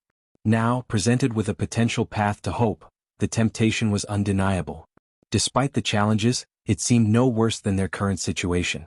The prospect of improvement was too enticing to ignore. Wu Guan and the others, familiar with Xiao Yunduan and Xiao Xian, grew anxious, fearing that someone might miss the opportunity to visit the Shao mansion. They urged Zheng Sang to make the visit the following morning. "Brother Yunduan and sister-in-law won't deceive us. There's no need for that. They're being kind. We just have to work hard and not let them down." "That's right. This is a rare opportunity. If we miss it, I'm afraid it won't come again. Auntie Qiao is so gentle and good. I hope to see her often in the future. Brother Zheng, you must agree. This is good for all of us." Zheng Sang, already enticed by the idea, observed everyone sharing the same positive opinion. He nodded with a smile, saying, "In that case, I'll go over and inform them tomorrow. If we can settle it, we'll do so as soon as possible." "That is great. All right, all right." Cheers erupted, resonating like the joy of the new year. Witnessing the collective happiness, Zheng Sang felt a sense of relief, as if a heavy burden had been lifted from his shoulders. He couldn't help but laugh. Early the next morning, Zheng Sang, accompanied by Wu Guan and Lu Changming, visited the Shao residence. Although Qing Lian and Xiao Qiao expressed their desire to go, and other children wanted to join, Zheng Sang decided to go alone. Having informed Xiao Yunduan about the matter the previous day, Xiao Yunduan had taken a day off. In the morning, Zheng Sang and the others arrived to convey their gratitude and acceptance of Xiao Yunduan's goodwill. Qiao Xian, brimming with smiles, and the couple began discussing the details. Observing Lu Fu and Qing Lian, Qiao Xian noted that Zheng Sang had instilled good values in the children. The youngsters, despite their worn clothes, had made an effort to appear tidy. Living in the dilapidated slums, their efforts to maintain cleanliness and order in the crowded courtyard did not go unnoticed. If you find any errors, ads pop up, ads redirect, broken links, non-standard content, etc., please let us know reports so we can fix it as soon as possible. Chapter 1603. Coercion. They were grappling with poverty and despair, yet they faced the world with smiles and kindness. Qiao Xian observed no signs of extreme bitterness, hatred, cynicism, cunningness, or deceit in them. These individuals carried their own stories and had reached this point due to helplessness. The innocent eyes and pure hearts of the children moved Qiao Xian deeply. While she couldn't be their savior, she could extend help to those destined for it.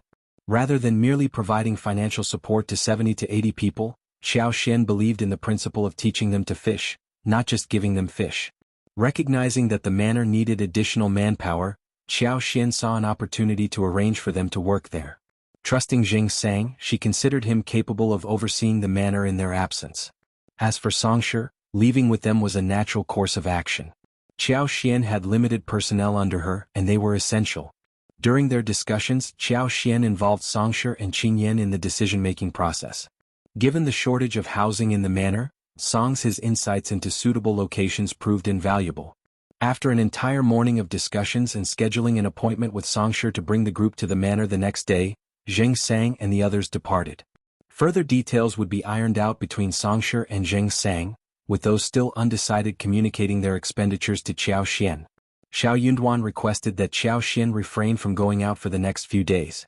Gradually, whispers of gossip circulated from the outside. Allegedly, due to Lord Xiao's desire for release, Princess Consort sent Madame Shao to the prince's mansion, reprimanding her for not being virtuous enough to care for her husband. The insinuation was that Lord Shao's thoughts wouldn't have strayed if Madame Shao had been more attentive, leading to accusations of jealousy and disrespect. In summary, Madame Shao faced severe scolding from Princess Consort, leaving her trembling and pale as she exited the mansion. Upon hearing the rumors, the recovered Auntie Fu reported to Princess Consort. Startled by the news, Princess Consort's initial concern was whether some maids had leaked the information. Consequently, she summoned all the maids and interrogated them. Frightened, the maids knelt and begged for mercy, vehemently swearing not to utter a word to anyone. Princess Consort, known for her strictness with the crown prince and other noble ladies, had left everyone too terrified to speak when Madame Shao had angered her. Her resolve not to let Madame Shao off was unwavering. Boldly reminding Princess Consort, Auntie Liang voiced her concerns. "Princess Consort, we don't have the courage to do that, but it's hard to predict what Madame Shao might do." Others, finding someone to shift blame to, echoed this sentiment. Princess Consort frowned, contemplating the situation. It hadn't occurred to her before that Madame Shao might not keep this incident a secret. In her perspective, Qiao Xian would want to keep the matter private. Why would she disclose it to anyone? Wouldn't she feel embarrassed to publicize it? Auntie Fu sighed inwardly, gently attempting to persuade Princess Consort. "Princess Consort, Auntie Liang has been your loyal servant for many years and would never dare to defy you. However, in this world, keeping secrets between two people is challenging. Perhaps Madame Shao's maid might unintentionally say something. If you find any errors, ads pop up, ads redirect, broken links, non-standard content, etc. Please let us know reports so we can fix it as soon as possible." Chapter 1604. Anger. Princess Consort nodded slowly, acknowledging the possibility. It made sense to her that the leak might have come from within Madame Shao's household. With a sneer, she commented, "Miss Qiao is so incompetent that she can't even manage her maids." Auntie Fu sighed internally, wondering why Princess Consort was fixating on this matter. "Princess Consort, if it's a misunderstanding, why not ask them to leave?" Auntie Fu suggested. "Leave?" Princess Consort commanded, prompting everyone to express their thanks and hastily depart, relieved to escape the situation. As the room cleared, Auntie Fu hesitated before speaking. "Princess Consort, the sudden spread of this news is unusual. I didn't dare hide it from you and the rumors aren't favorable. This doesn't seem normal." Unperturbed, Princess Consort sneered, "Since the rumor has spread, let it be. It's not far from the truth anyway. Miss Qiao isn't exactly virtuous or free from jealousy, is she? Let her feel the repercussions of being feared by others. I had intended to save her some face, but she probably wouldn't be appreciative even if I did." Curiously, she inquired, "What are the rumors circulating outside?" Auntie Fu sighed ruefully. Even if Princess Consort hadn't asked, she would have had to explain. She recounted the gossip, revealing that there were murmurs about Lord Shao intending to depart the capital for training, a common occurrence. However, the Crown Prince opposed this idea, leading to tension between them. Subsequently, Princess Consort summoned Madame Shao, aiming to dissuade Lord Shao from leaving the capital and remaining an official there. Despite Madame Shao's loyalty to her husband, Princess Consort resorted to force and humiliation, pressuring her to halt Lord Shao's departure. Princess Consort's actions aimed to manipulate Madame Shao into halting Lord Shao's plans by exploiting their marital bond. To the extent that when Madame Shao departed, she wept and had to be assisted into the carriage. Princess Consort's countenance darkened. Auntie Fu shared more detailed information, further fueling Princess Consort's anger. "Nonsense. It's all nonsense. When did I beat, scold, or humiliate her? What threats? Complete nonsense. I am the one who's angered by her." Unaware of the events of that day, Auntie Fu found it implausible that Qiao Xian could commit such audacious acts. Ordered by Princess Consort to remain silent, Auntie Liang couldn't shed light on the situation. Seeking clarification, Auntie Fu asked, "Princess Consort, what did Madame Shao say that day?" Annoyed, Princess Consort frowned. "It's not a pleasant matter, I don't wish to discuss it further." Auntie Fu found herself at a loss for words. After a pause, she raised a concern. "Princess Consort, I don't know if the Crown Prince will inquire." Princess Consort's eyelids twitched, sensing trouble. Indeed, the positive efforts had backfired. The Crown Prince confronted her angrily, demanding, "What did the Princess Consort say to Miss Qiao? Why are the rumors so damning?" "Princess Consort, you always value your reputation. What happened this time?" Princess Consort's face turned purple and she felt on the verge of tears. This humiliation was hard to bear, especially from the Crown Prince, who was the exception to others being rude to her. If you find any errors, ads pop up, ads redirect, broken links, non-standard content, etc. Please let us know reports so we can fix it as soon as possible. Chapter 1605. Crown Prince's cold heart because she cared too much. She cared about the Crown Prince's evaluation of her. She cared about her image in the Crown Prince's heart. She feared the existence of any flaws. I didn't say anything. I explained it to Madame Shao in detail. I told her that Lord Shao's future would be much better if he stayed in the capital. I was just trying to persuade Madame Shao to convince Lord Shao to give up. I don't know how it ended up like that. Crown Prince, don't you know what kind of person I am? The Crown Prince stared at her, his expression unreadable, leaving uncertainty about whether he believed her. Suddenly he inquired, "You reprimanded Miss Qiao for being selfish and jealous, and even claimed she was kidnapped. Is that true?" Princess Consort froze, contemplating a rebuttal. Crown Prince continued, "Officer Shao has already informed me, Princess Consort. Don't deceive me. If you lie to me too, I don't know if there is anyone I can trust." A pang of anguish gripped Princess Consort's heart. She grappled with mixed feelings of relief that the Crown Prince still trusted her and sorrow over his questioning. Yet she couldn't deny the accusation. "Miss Qiao infuriated me, so you did say that?" "Yes. But you can't blame me for that. Miss Qiao is so infuriating. She doesn't care about my dignity as the Princess Consort at all, and what she said is really hurtful. Crown Prince, you know that I have always been kind to others, but I don't know why Miss Qiao is so arrogant. This is the first time I've been so angry." The Crown Prince remained skeptical. "What did she say?" Reluctantly, Princess Consort disclosed the details, concealing her vulnerability in the process. Princess Consort's face flushed red, and the Crown Prince grew visibly agitated as he recounted the embarrassing details. Miss Qiao had indeed crossed a line. In one aspect, Princess Consort was right.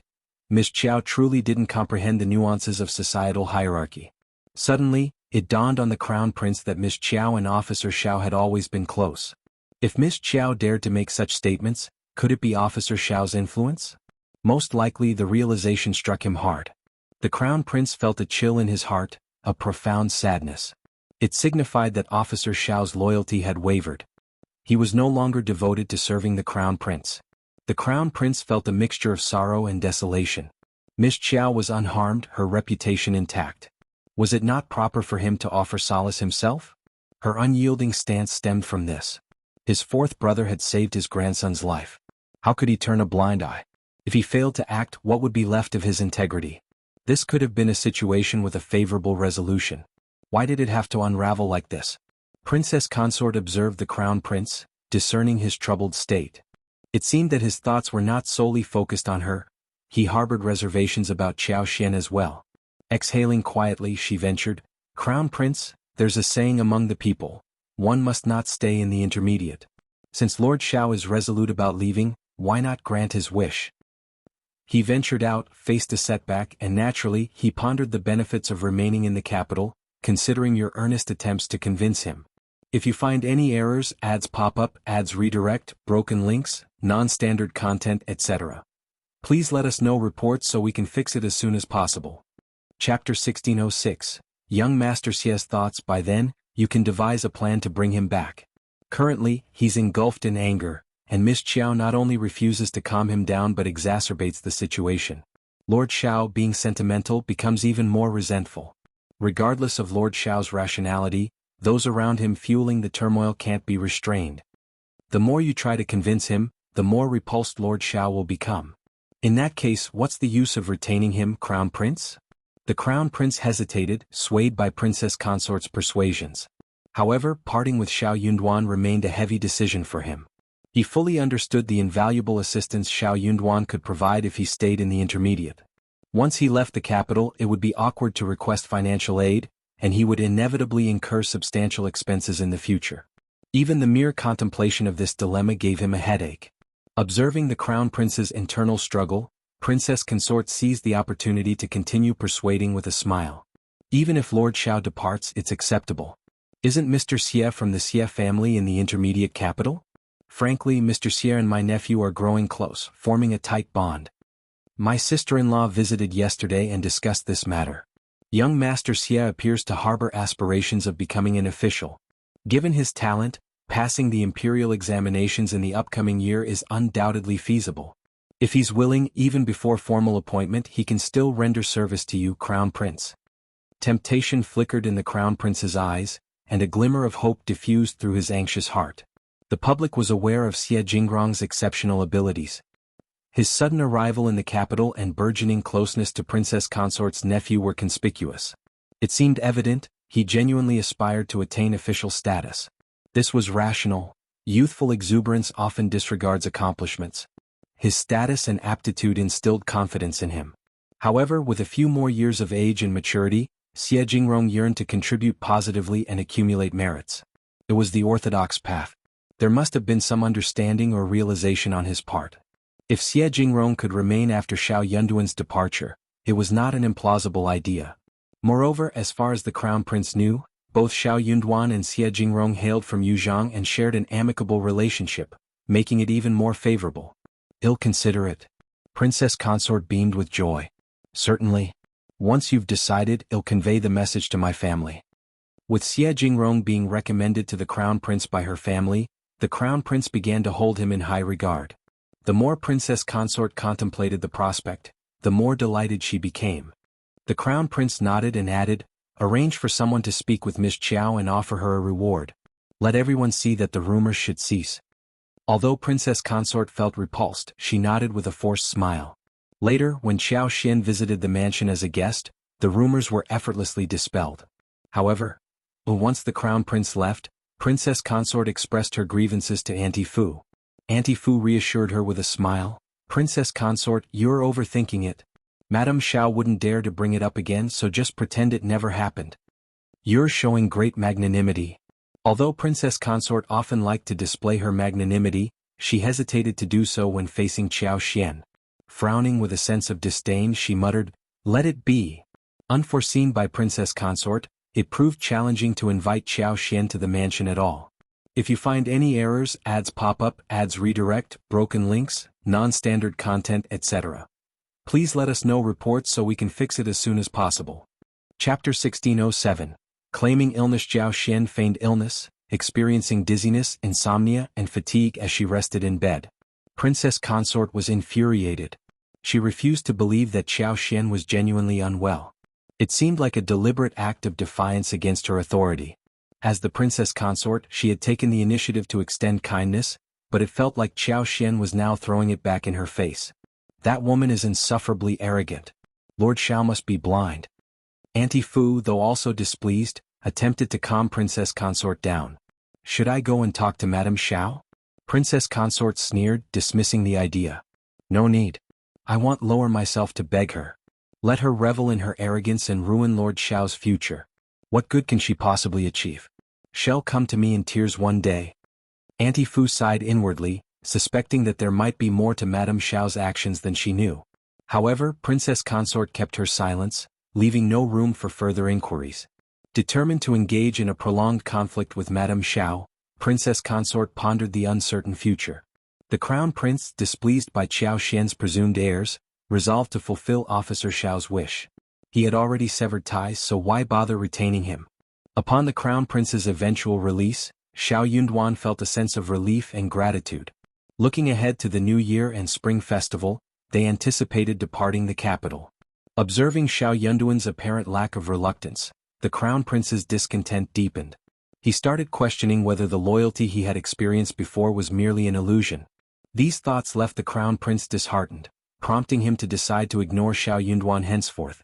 Shao Yunduan was unfazed by the Crown Prince's indifference.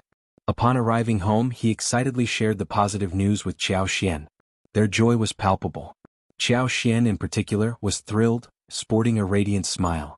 They envisioned a prosperous life as local leaders. Amused yet sympathetic, Shao Yunduan gently caressed her shoulders, his eyes filled with a fond smile. "Had I known leaving the capital would bring you such happiness, I would have suggested it sooner." Qiao Xian replied with a grin, "It's never too late and the capital is good too. We've experienced life here before, it'll be even better elsewhere." Shao Yunduan chuckled, "You're right." Sharing an affectionate gaze, they hooked eyes and Shao Yunduan with a playful gesture, lifted her chin, leaning in to kiss her lips. Shao Yunduan's new appointment was soon confirmed. He would serve as the prefect of An's province in Huaishi. This location, however, was less than ideal. An's province, situated on the border of Huaishi, Yuzhang, and northern Yi provinces, was renowned for its rugged landscapes. It featured towering mountains, winding rivers, vast wild forests, and expansive desolate swamps. This natural setting made it a haven for outlaws, bandits, and thieves, granting them a protective haven where they could act with impunity. Local officials dared not interfere, going so far as to offer discreet gifts to influential gangs during festive occasions to prevent them from causing trouble. This tactic aimed to safeguard political achievements and avoid retribution from higher authorities. Although the imperial court had conducted large-scale bandit suppression operations a decade ago, the outcomes were less than satisfactory. Small-time offenders were caught, while the major players remained at large and unscathed. If you find any errors, ads pop up, ads redirect, broken links, non-standard content, etc., please let us know reports so we can fix it as soon as possible. Chapter 1608. Unruly Zone. After the military intervention, the bandits in An's province took advantage of the chaos to engage in infighting and territorial annexation. What emerged from the ashes were three formidable gangs that solidified their dominance, their influence remaining unchallenged.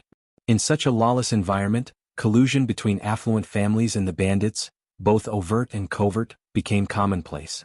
Cooperation was deemed essential for survival and mutual benefit, a symbiotic relationship where both sides thrived. The so-called bandit suppression operation not only tarnished the face of the imperial court but also eroded its dignity and credibility. The emperor, infuriated by the failure, demoted the high-ranking officials in the intermediate court who had played a role in the operation. Numerous local officials faced punishments, ranging from job loss to exile, depending on the severity of their involvement. Since then, the An's prefect position had become a dreaded assignment. Officials assumed their roles with solemn faces, eagerly seeking opportunities to depart. No one completed a full term, let alone contemplated re-election. Upon learning that Shao Yunduan was assigned to such a challenging post, his peers at the Ministry of Revenue reveled in his misfortune. Some envious officials even taunted him. Crown Prince too was taken aback by the news. It was evident that someone, likely his fourth brother, aimed to thwart Shao Yunduan. The animosity between them was well known, and the fourth brother harbored a deep-seated wish for misfortune to befall Shao Yunduan while the second and third royal brothers harbored their own grievances about seeing someone else succeed. They tended to maintain a low profile. Their usual strategy involved subtly fanning the flames when conflicts arose, providing clandestine assistance without taking direct action. Initially, the Crown Prince contemplated intervening on Shao Yunduan's behalf, seeking to change his assignment. However, influenced by the counsel of his advisors, he decided against it. The prevailing sentiment was that it wasn't worthwhile to extend a favor to Shao Yunduan, opting instead to wait for him to come seeking assistance, a move that would be etched in his memory. Confident that Shao Yunduan would inevitably turn to him for help, the Crown Prince believed that An's province was an undesirable post that even the most competent officials would avoid. Therefore, Shao Yunduan would surely be willing to seek assistance. The Crown Prince envisioned Shao Yunduan approaching him, allowing for a diplomatic solution. He intended to convince Shao Yunduan to stay and, if he felt uneasy about An's province, offer an alternative role as a county magistrate, with a promise of returning to the capital within a year. However, Shao Yunduan had no intention of seeking the Crown Prince's assistance. Some of the Crown Prince's staff, attempting to provoke him, confronted Shao Yunduan. They questioned his purported capabilities and dared him to demonstrate true governance in An's province by eradicating the bandit menace. Shao Yunduan saw this as an opportunity to showcase his genuine abilities and not succumb to hypocrisy or the theft of unearned prestige. While the Crown Prince maintained a high opinion of Shao Yunduan, expecting him to eventually seek aid, Shao Yunduan had no plans to kneel at the Crown Prince's residence, begging for assistance. He intended to confront the challenges of An's province head-on, displaying authentic leadership and administrative prowess. If you find any errors, ads pop up, ads redirect, broken links, non-standard content, etc., please let us know reports so we can fix it as soon as possible. Chapter 1609. Not bad. Should Shao Yunduan resort to begging the Crown Prince now? The urgency of the situation weighed on Shao Yunduan's mind. Delaying any further could complicate matters, making it harder for both him and the Crown Prince. Despite considering the advice nonsensical, Shao Yunduan dismissed it. The two provocateurs, feeling a sense of accomplishment, believed they had touched a nerve in Xiao Yunduan. Frustrated by his lack of response, they resorted to complimenting each other and congratulating themselves on their supposed cleverness. However, they remained concerned that Xiao Yunduan might not take the bait. What if he resisted their attempts to provoke him and sought help from the Crown Prince? The Crown Prince held him in high regard, and such a request might receive favorable attention.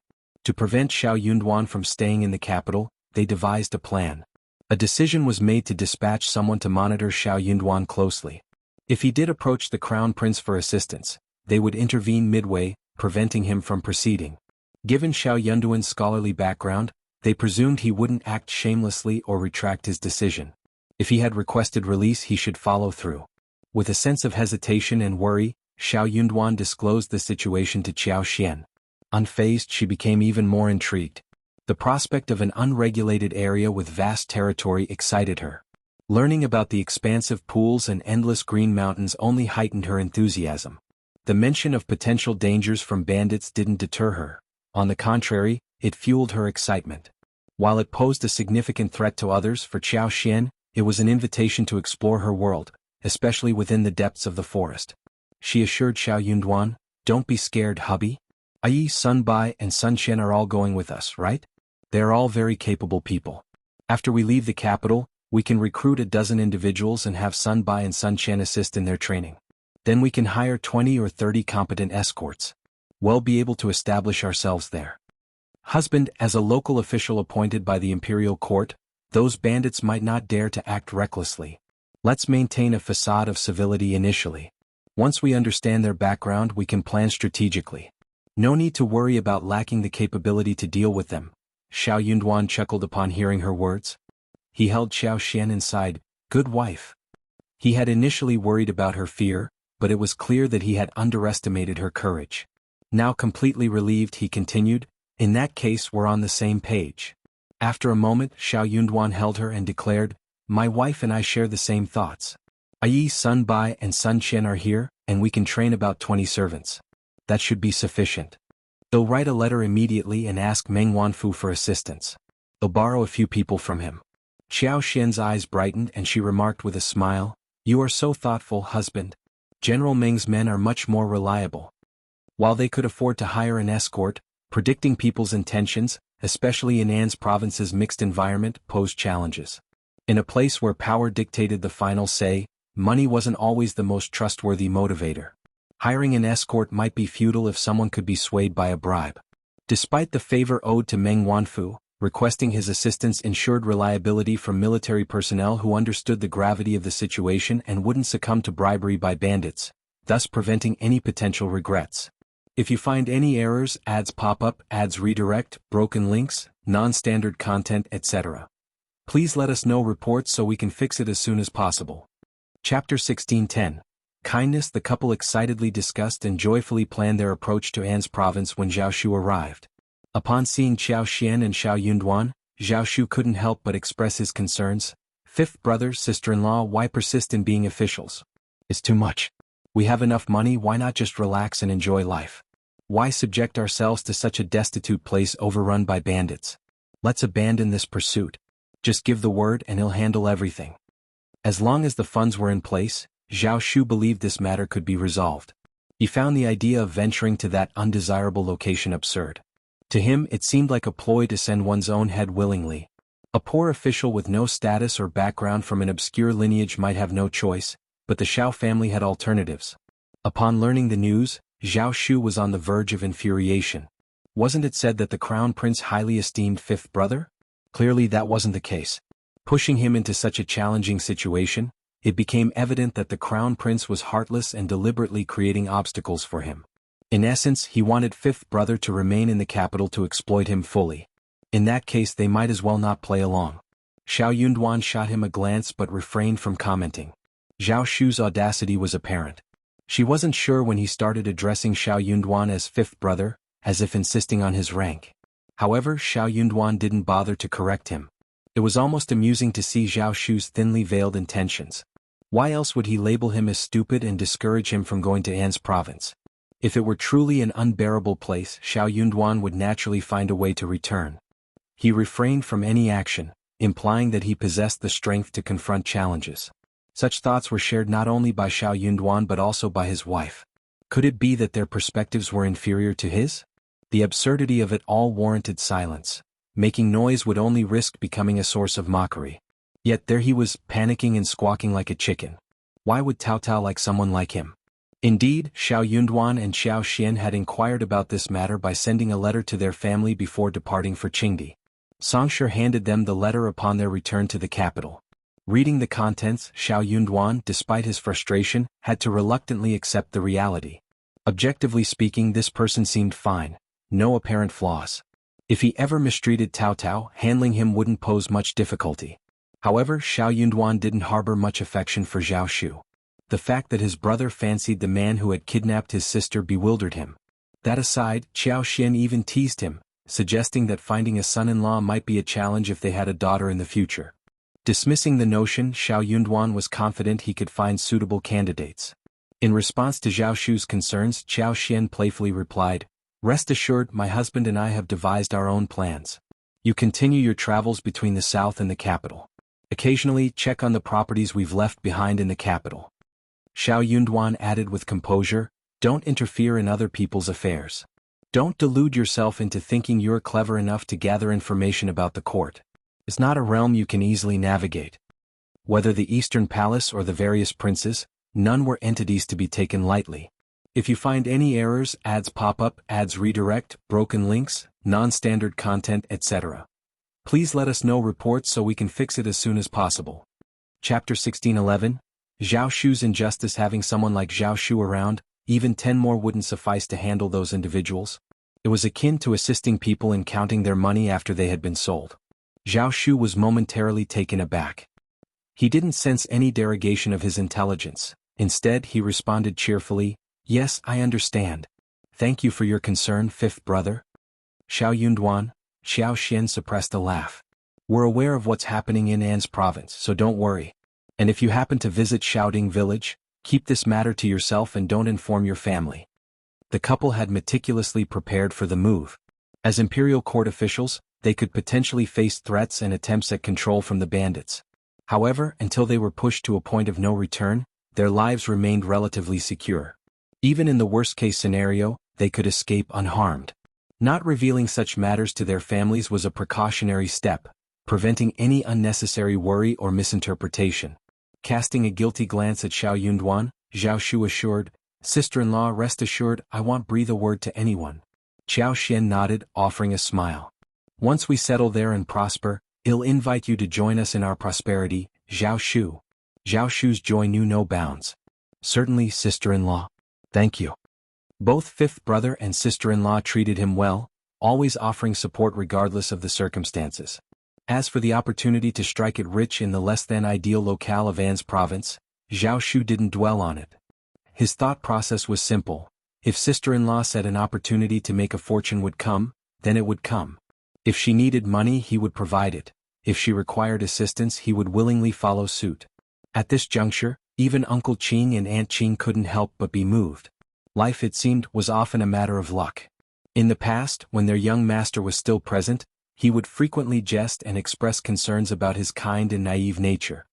He feared that safeguarding such substantial family wealth in the future might prove challenging. Whether or not he could protect it wasn't the primary concern. What troubled Aunt Qing the most was the possibility that, instead of safeguarding the wealth, he might inadvertently bring disaster due to his vast assets. She had devised a plan for such a scenario. When the time came, she intended to discreetly relinquish some of their assets, investing in precious antiques and accumulating more gold and silver. They would maintain a low-key lifestyle, avoiding unnecessary exposure. Unexpectedly, her departure happened so swiftly that she couldn't make any arrangements for him. Besides bequeathing a considerable number of trustworthy individuals, what was even more surprising was that he had amassed wealth surpassing that of the Zhao family. The funds seamlessly integrated into the family's coffers, attracting little attention. No matter how unassuming he might be, with Lord Shao and Madame Shao by his side, no one could dare mistreat him. It was evident that he could lead a worry-free life. In addition to expressing gratitude, Zhao Shu also bid his farewells. The patriarch of the Zhao family had sent him a letter, urging him to return for the new year as there was an important matter to discuss. Granting due respect to the family patriarch, he had agreed to spend the new year with Qiao Xian and Shao Yunduan, but his departure would be inevitable. While Shao Yunduan was indifferent to the situation, he silently wished for Zhao Shu's departure. If you find any errors, ads pop up, ads redirect, broken links, non-standard content, etc., please let us know reports so we can fix it as soon as possible. Chapter 16:12. Thank you. Qiao Xian felt a tinge of regret and spoke with a smile. Considering your chief's indication, it seems something significant is brewing. It's best for you to return home now. We'll embark on our journey after the first month of the new year, so there's no need for you to come back to bid us farewell. If you have the time, visit Shouting Village. I have something to send back to you and you can take it along. It's not much, just 2 medium-sized boxes. The 2 boxes could easily be accommodated in the luggage-laden carriage, causing no inconvenience. Zhao Shu often had several attendants accompanying him whenever he ventured out, so the addition of 2 boxes wouldn't pose any difficulty. That's why Qiao Xian made the request. Zhao Shu was delighted at the chance to assist 5th brother and sister-in-law. He grinned and agreed, "Of course, sister-in-law. Just prepare them and I'll send someone over to collect them. Don't worry, sister-in-law. I'll ensure they reach safely." Qiao Xian smiled appreciatively. "Thank you." Zhao Shu's grin grew even more amiable and attentive. "You're welcome, sister-in-law." Xie Jingrong also made an appearance. He was not one to merely scratch the surface. Extending his smile to Shao Yunduan and Qiao Xian, he conveyed, "Congratulations." Shao Yunduan returned the gesture with a cupped hand. "Thank you." Understanding the underlying message, Xie Jingrong exchanged smiles with them. Had Xie Jingrong not informed the princess consort's family about his intention to work for the crown prince, the crown prince might have been seriously tempted. He would have lost Shao Yunduan but gained young master Xie, making it a reasonable exchange. Shao Yunduan wouldn't have been able to escape so smoothly. This realization made Shao Yunduan understand that, in the crown prince's eyes, he was merely a valuable tool and a useful chess piece. For those old ministers burdened by reputation, many actions were constrained. Yet, Shao Yunduan, originating from humble beginnings without connections in the capital, had fewer reservations. Without Shao Yunduan, finding a replacement with his level of suitability would be an arduous task for the crown prince. However, if he could secure the eldest son of the Xie family, it would serve as a compensatory measure for this loss. Moreover, given the strained relationship between Shao Yunduan and himself, the crown prince felt a sense of disappointment and irritation, prompting him to let Shao Yunduan depart. Unable to approach Xie Jingrong directly, Shao Yunduan had been eagerly anticipating this meeting to express his gratitude face-to-face. The 3 of them gathered in the study for a conversation. Sharing a similar perspective to Shao Yunduan, Xie Jingrong believed that while others might find it challenging to navigate An's province, Shao Yunduan might find a way. In a place like that, peril and opportunity coexisted, offering a risk worth taking. Crucially, the reality in An's province was dire. Serving as an official there equated to exile, rendering anyone who went invisible in the eyes of the capital's residents. Over time, the Eastern Palace's influence on Shao Yunduan would fade away. In such a desolate place, people would look down on him, forget about him, and allow him to cleanse the marks on his reputation. It was a favorable outcome. Xie Jingrong found it perplexing whenever he contemplated the state of the nation. He doubted the crown prince's ability to secure the throne.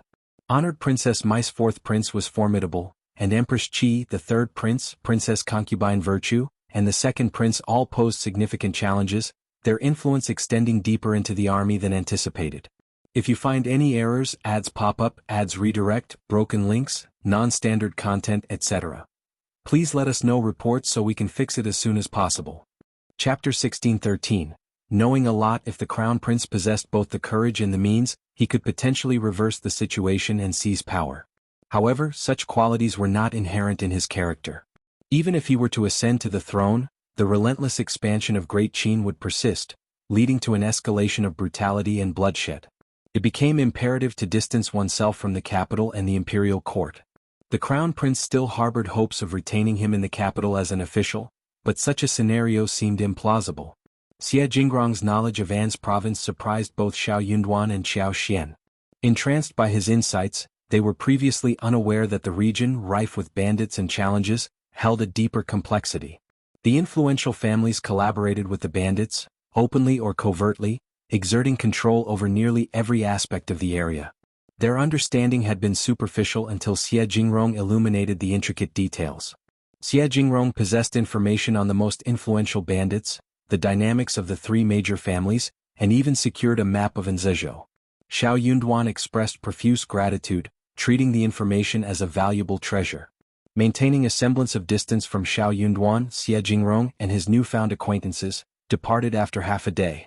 The secrecy surrounding their amicable terms was crucial, as it wouldn't be advantageous for others to discover the close association between Shao Yunduan's family and Xie Jingrong. Once Xie Jingrong left, Shao Yunduan couldn't help but express admiration. Brother Xie's knowledge is truly vast and all-encompassing. It's no wonder the Crown Prince values him so highly. We find ourselves indebted to him once again. Qiao Xian shared Shao Yunduan's sentiment, wholeheartedly admiring Xie Jingrong. Shao Yunduan's appointment as the prefect of An's province was inevitable and immutable, rendering the Shao mansion desolate. Anticipating a decrease in visitors before the new year, Qiao Xian foresaw the absence of last year's invitations. Considering the bleak outlook for the princes, both Xie Jingrong and her husband held a pessimistic view of the future troubles. She wished for their existence to fade from the memories of the capital. As the 12th lunar month commenced, the long-awaited resettlement of the Cloud Water Town Manor concluded.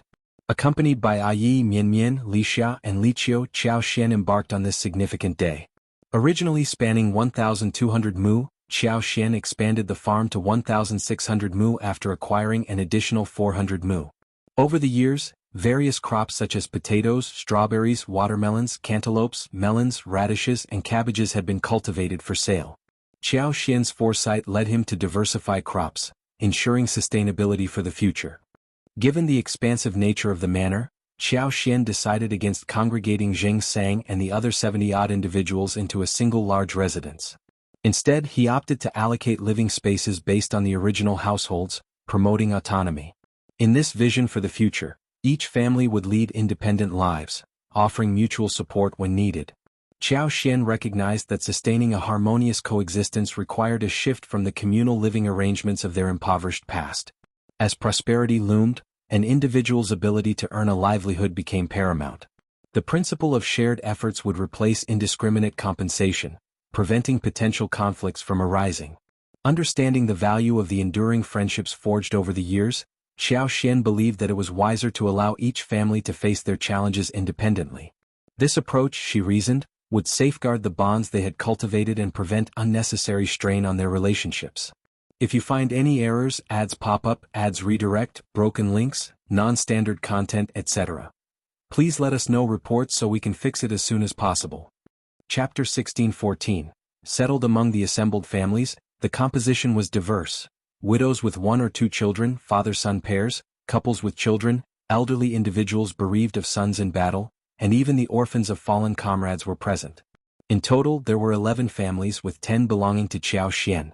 Led by individuals such as Zheng Sang, Wu Guan, Lu Changming and others, the groups included 4 elderly members and 7 orphans. With construction completed, a pair of neat rows of houses flanked the main courtyard of the manor. Under Qiao Xian's guidance and Song's his adept management, the decision was made to transform the entire area into a residential zone, allowing for future expansions. The houses, constructed with green bricks and black tiles, featured courtyard walls exceeding a meter in height. Each courtyard, modest in size, comprised a main house with 1 light, 2 dark and 3 rooms. Additionally, there were 2 rooms, 1 large and 1 small, providing ample living space.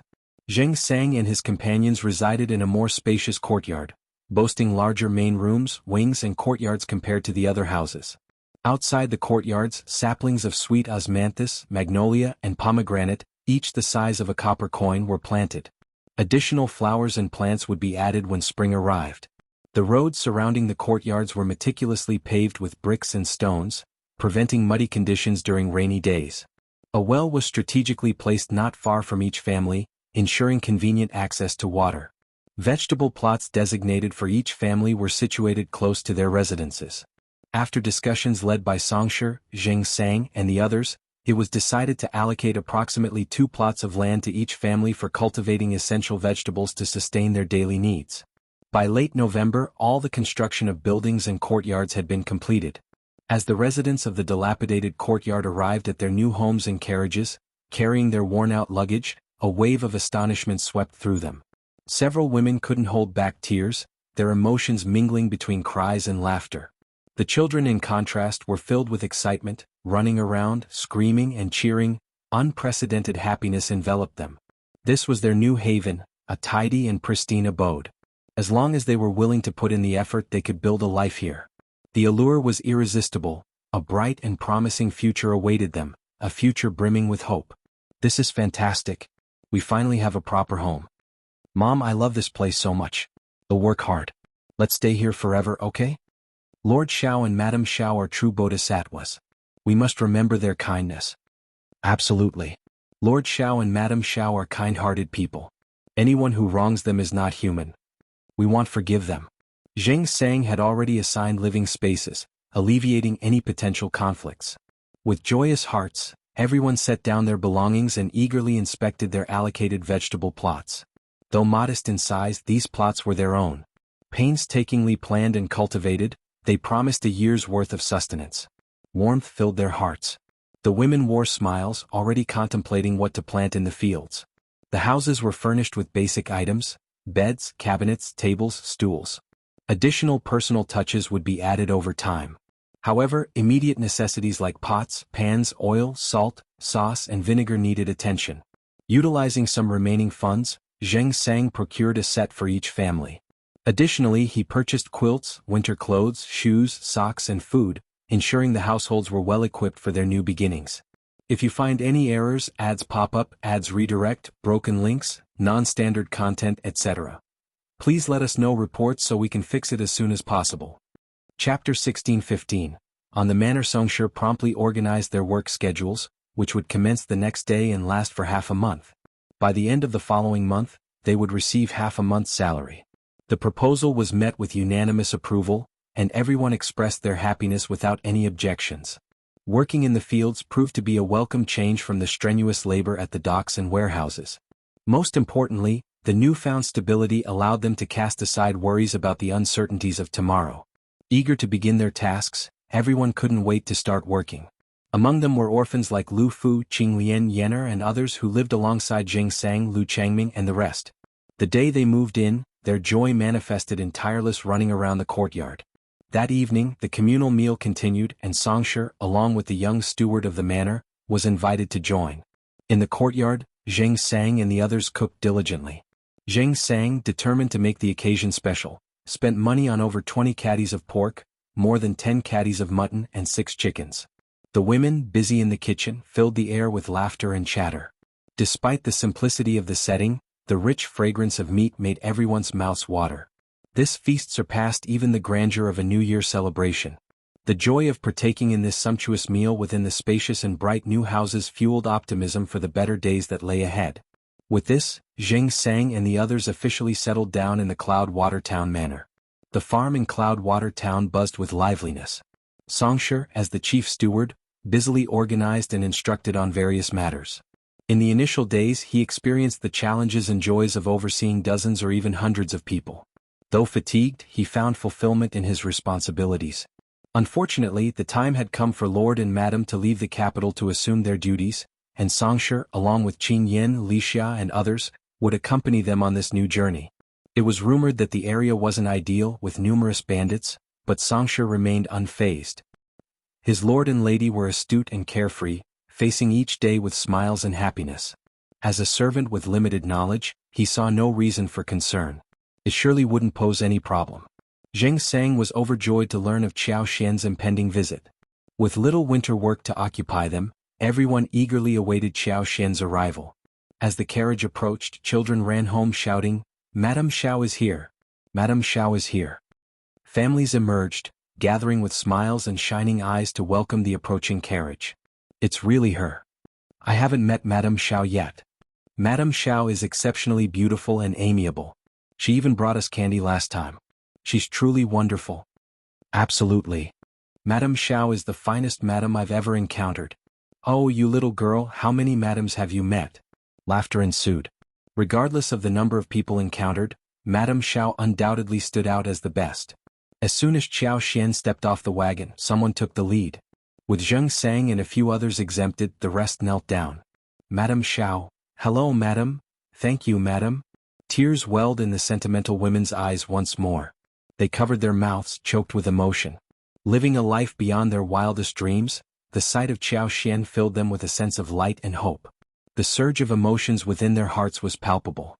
If you find any errors, ads pop up, ads redirect, broken links, non-standard content, etc., please let us know reports so we can fix it as soon as possible. Chapter 16:16. Make it clear. Qiao Xian lifted the curtain and spotted the crowd eagerly waiting for her.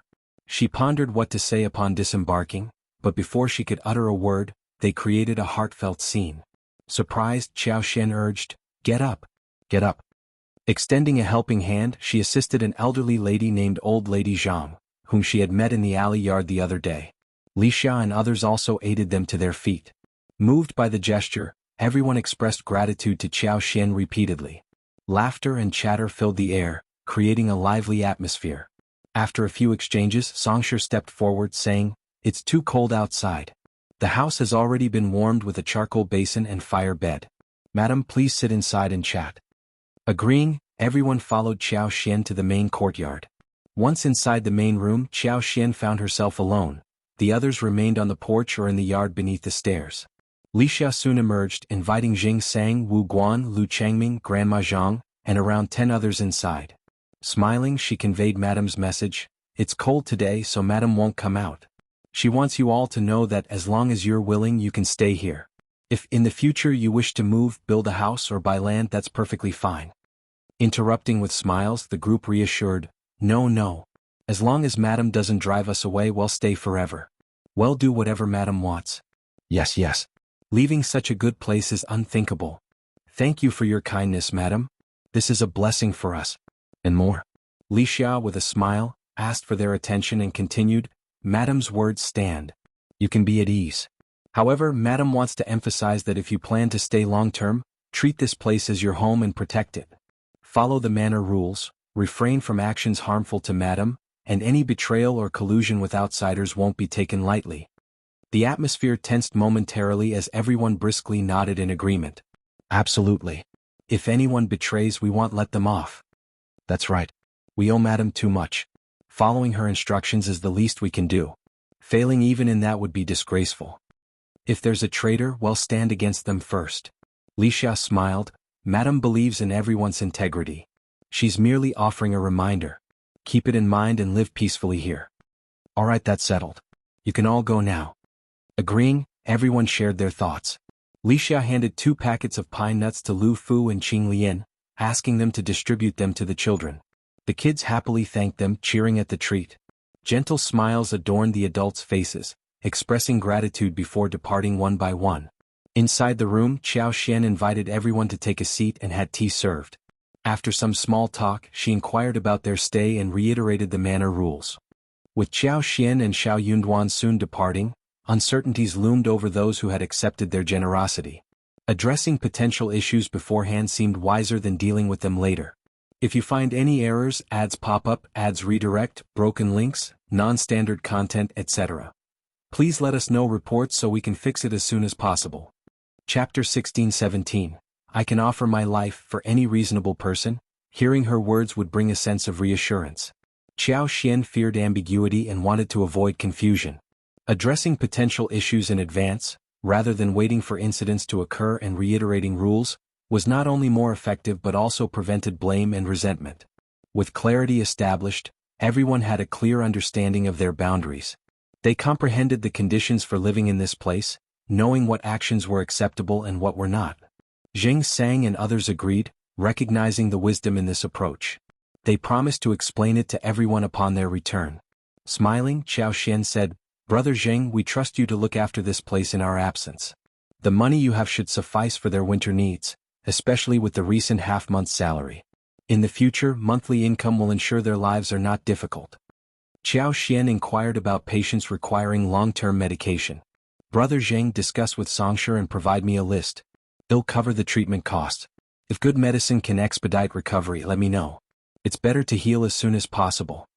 For those needing extended recuperation, inform me of the required medicine and prescription. Ensure timely medication in the future." Upon hearing this, Zheng Sang and others looked up in disbelief. Wu Guan with a trembling voice asked, Madam Shao, is this true? Qiao Xian nodded with a smile. Certainly, why would I deceive you? Wu Guan, overwhelmed, rubbed his face and uttered in a hoarse voice, but that will cost a lot of money. We can't afford it at all. In this life, in the next life. Hailing from impoverished backgrounds and having faced life and death on the battlefield, they had limited knowledge beyond warfare. Despite surviving, their bodies bore the scars of disability, complicating their ability to earn a living. All future prospects seemed bleak for them. Left with a meager pension departing the military camp, they faced the harsh reality of their limited skills and lack of managerial knowledge, predicting a challenging future. Adopting the orphans, women, and elderly of their fallen comrades was even more daunting. Driven by a sense of camaraderie and survival, they endured for many years, clinging to the hope of a cure despite their financial struggles. Expressing their desperation, Qiao Xian sighed, I will cover the expenses and you don't need to repay me. We've known each other as friends and it seems like fate. My husband's brother is also in the camp, consider it a blessing for him. Don't feel burdened, just accept it. Their surprise was evident. Lu Changming inquired cautiously, but Madame Shao, a doctor mentioned it would cost hundreds of taels of silver for the cure. Others might need substantial payments. Nervously, Wu Guan and the others turned to Qiao Xian for confirmation. Qiao Xian smiled, reassuring them, certainly I can afford hundreds or even thousands of taels. Really? That's fantastic. Thank you, Madame Shao. Madame Shao is truly a living bodhisattva. Joy enveloped everyone. Zheng Sang rose and bowed to Qiao Xian, hands folded in front of his chest. Madam, my life belongs to you and my lord. Whatever you ask of me, I will do. Count us in. Wu Guan and Lu Changming declared without hesitation. If you find any errors, ads pop up, ads redirect, broken links, non-standard content, etc. Please let us know reports so we can fix it as soon as possible. Chapter 16-18. Uninvited guest. This turn of events caught Qiao Xian off guard, leaving her momentarily speechless. Regaining composure, she raised her hand with a smile. Brother Zheng, you're too serious. It's our fate and this is nothing. In the future, just live in peace. If there's a need, don't hesitate.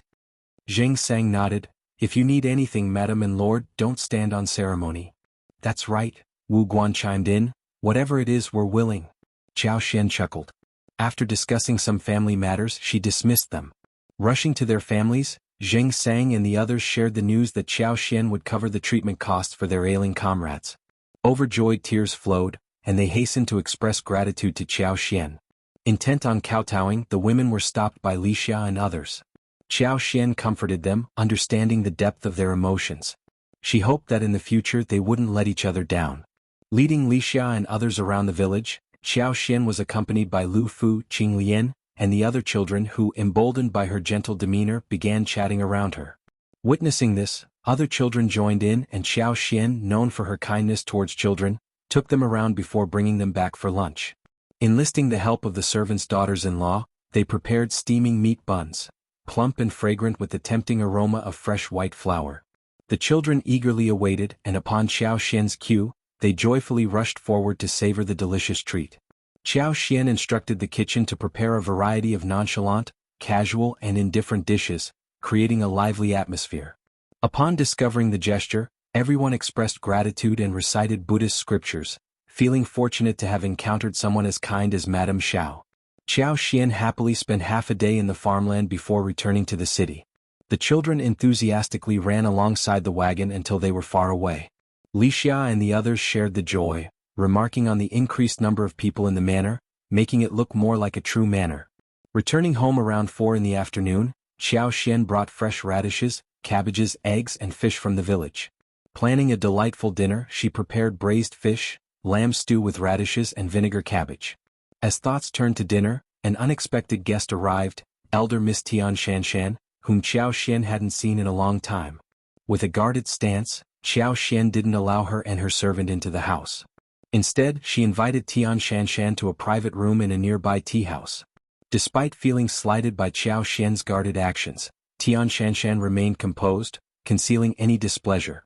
Maintaining a sense of superiority, she refrained from arguing with Qiao Xian, think that she is unworthy. If you find any errors, ads pop up, ads redirect, broken links, non-standard content, etc. Please let us know reports so we can fix it as soon as possible. Chapter 16-19. Interesting. Tian Shanshan couldn't care less about Qiao Xian, but the reality of being outshone by someone she dismissed bothered her. Seeing Qiao Xian almost made her lose composure as a noble lady of the capital. Miss Tian, what brings you here? Tian Shanshan glanced at Qiao Xian before stating, Lord Shao has been assigned to An's province. Madam Qiao, do you comprehend the nature of An's province? Qiao Xian felt a surge of disgust. She never liked Tian Shanshan, and it was challenging to remain calm in the face of a woman who repeatedly coveted her husband. Even if the words sounded ordinary, Qiao Xian couldn't shake the feeling of an underlying meaning. Furthermore, the words were abnormal. With a half-smile, Qiao Xian retorted, Miss Tian, you're not entitled to inquire about this, are you? It's none of your concern. Tian Shanshan, embarrassed and infuriated, sneered, It appears you are ignorant of that place. An's province is infested with bandits. Countless criminals, having committed various crimes, reside in the rugged mountains. They've established themselves as lords of the mountains, becoming a formidable criminal force. Rampant violence, arson, routine for them. They consistently oppose the government.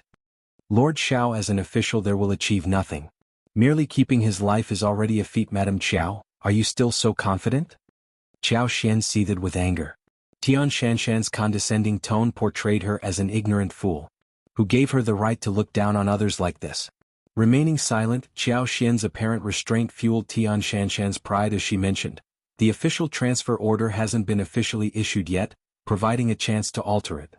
Having uttered her words, Tian Shanshan shot a glance at Qiao Xian. She deliberately left the statement incomplete, hoping Qiao Xian would plead with her. After a moment's contemplation, Qiao Xian inquired, Is there any way? She played along. For Tian Shanshan's maid scoffed. This is no trivial matter. Except for my miss, no one else will assist you. But why should my miss help you? Madam Qiao, do you grasp my point? Qiao Xian responded. Miss Tian, why don't you enlighten me? I don't quite understand your implications. Qiao Xian believed her response was suitably cooperative. Fu cast a contemptuous glance, internally musing, what an idiot. She's utterly clueless. Why would Lord Shao choose such a wife? If you insist, then it'll be straightforward. You're not worthy of Lord Shao. Why not dissolve the marriage directly? Since Lord Shao treats you well and is now facing trouble, you should do something in return, shouldn't you? Otherwise it would be too selfish. You'd be letting Lord Shao down. Tian Shanshan calmly added, Madam Qiao, An's province isn't fit for humans and the bandits don't get along with authorities. I doubt you want to go there either. Official status is prestigious, but when weighed against your life, what's more crucial? You may not understand the meaning of going to An's province. If you find any errors, ads pop up, ads redirect, broken links, non-standard content, etc. Please let us know reports so we can fix it as soon as possible. Chapter 16-20. Not choosing. Tian Shanshan patiently recounted the bandit atrocities in An's province, describing the killings in detail, while Qiao Xian silently listened. However, in truth, Qiao Xian was already well aware of the events Tian Shanshan described.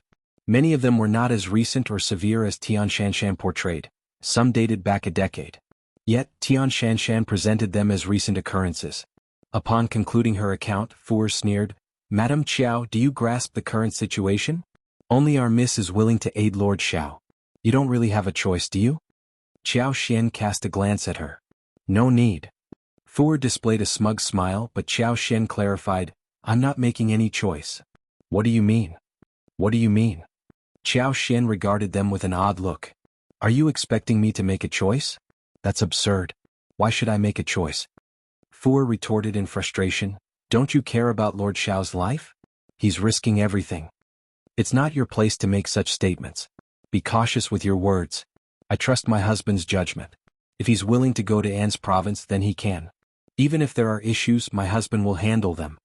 What's the matter with a few bandits? They were only bold because they never encountered my husband. When he arrives, their good days will be over. They'll kneel and plead for mercy.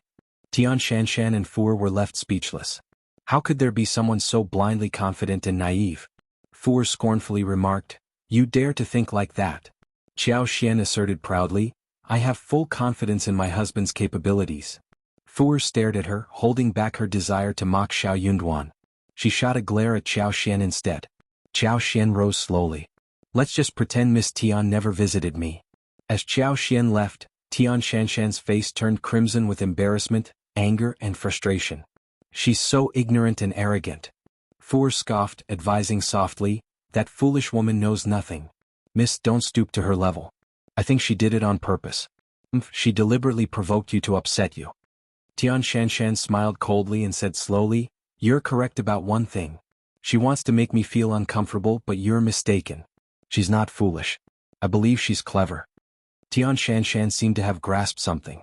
A woman like Qiao Xian, who devoted herself entirely to her husband, would easily capture men like Shao Yunduan. She had given it her all. No wonder Lord Shao refused to let her go. However, a woman like her was destined to be shallow. In the future, when Lord Shao's interest waned, he would find her dull, and she would no longer capture his attention. But how much longer would she have to endure? From her persistent infatuation to her inability to break free, she could no longer turn back, nor did she desire to. Unable to convince Qiao Xian, Tian Shanshan decided to approach Shao Yunduan herself. If you find any errors, ads pop up, ads redirect, broken links, non-standard content, etc., please let us know reports so we can fix it as soon as possible.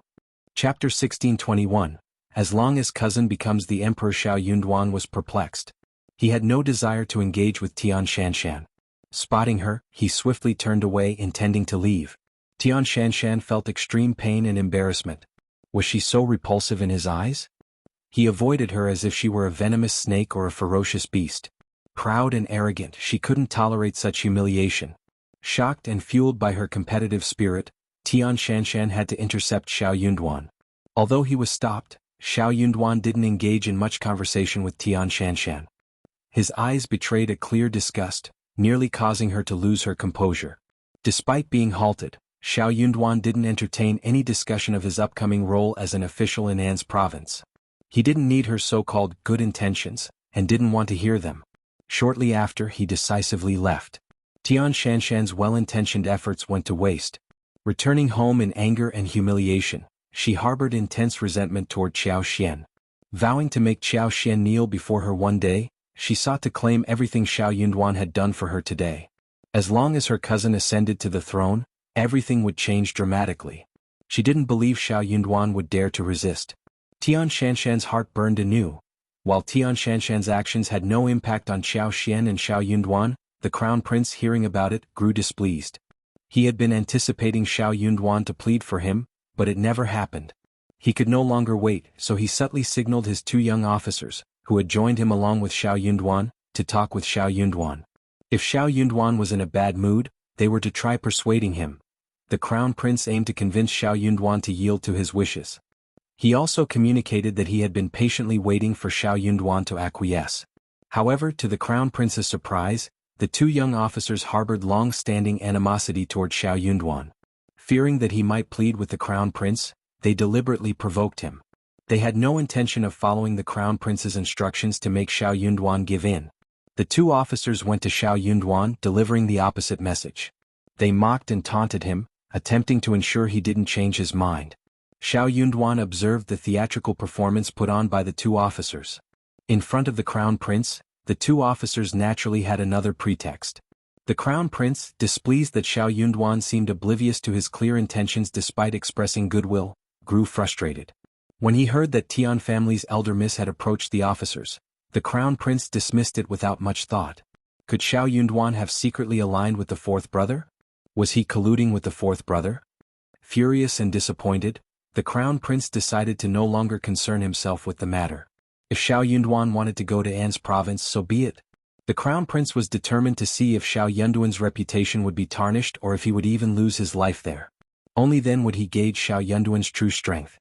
Princess consort, feeling sorry for the crown prince, obediently sided with him.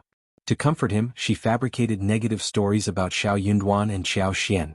She even mentioned with a smile that young Master Xia had developed a close relationship with her nephew, engaging in discussions about poetry and paintings with a group of scholars in the mountain courtyard. If you find any errors, ads pop up, ads redirect, broken links, non-standard content, etc., please let us know reports so we can fix it as soon as possible. Chapter 1622. There's no one. It was evident that young Master Xia harbored a sincere desire to become an official. This realization brought relief to the crown prince. If he could secure eldest young Master Xia's loyalty, it would be a beneficial acquisition. Crown Prince requested Princess Consort to extend an invitation to Mr. Xie to visit the East Palace as a guest. However, Xie Jingrong declined, vaguely stating that it wasn't the right time yet.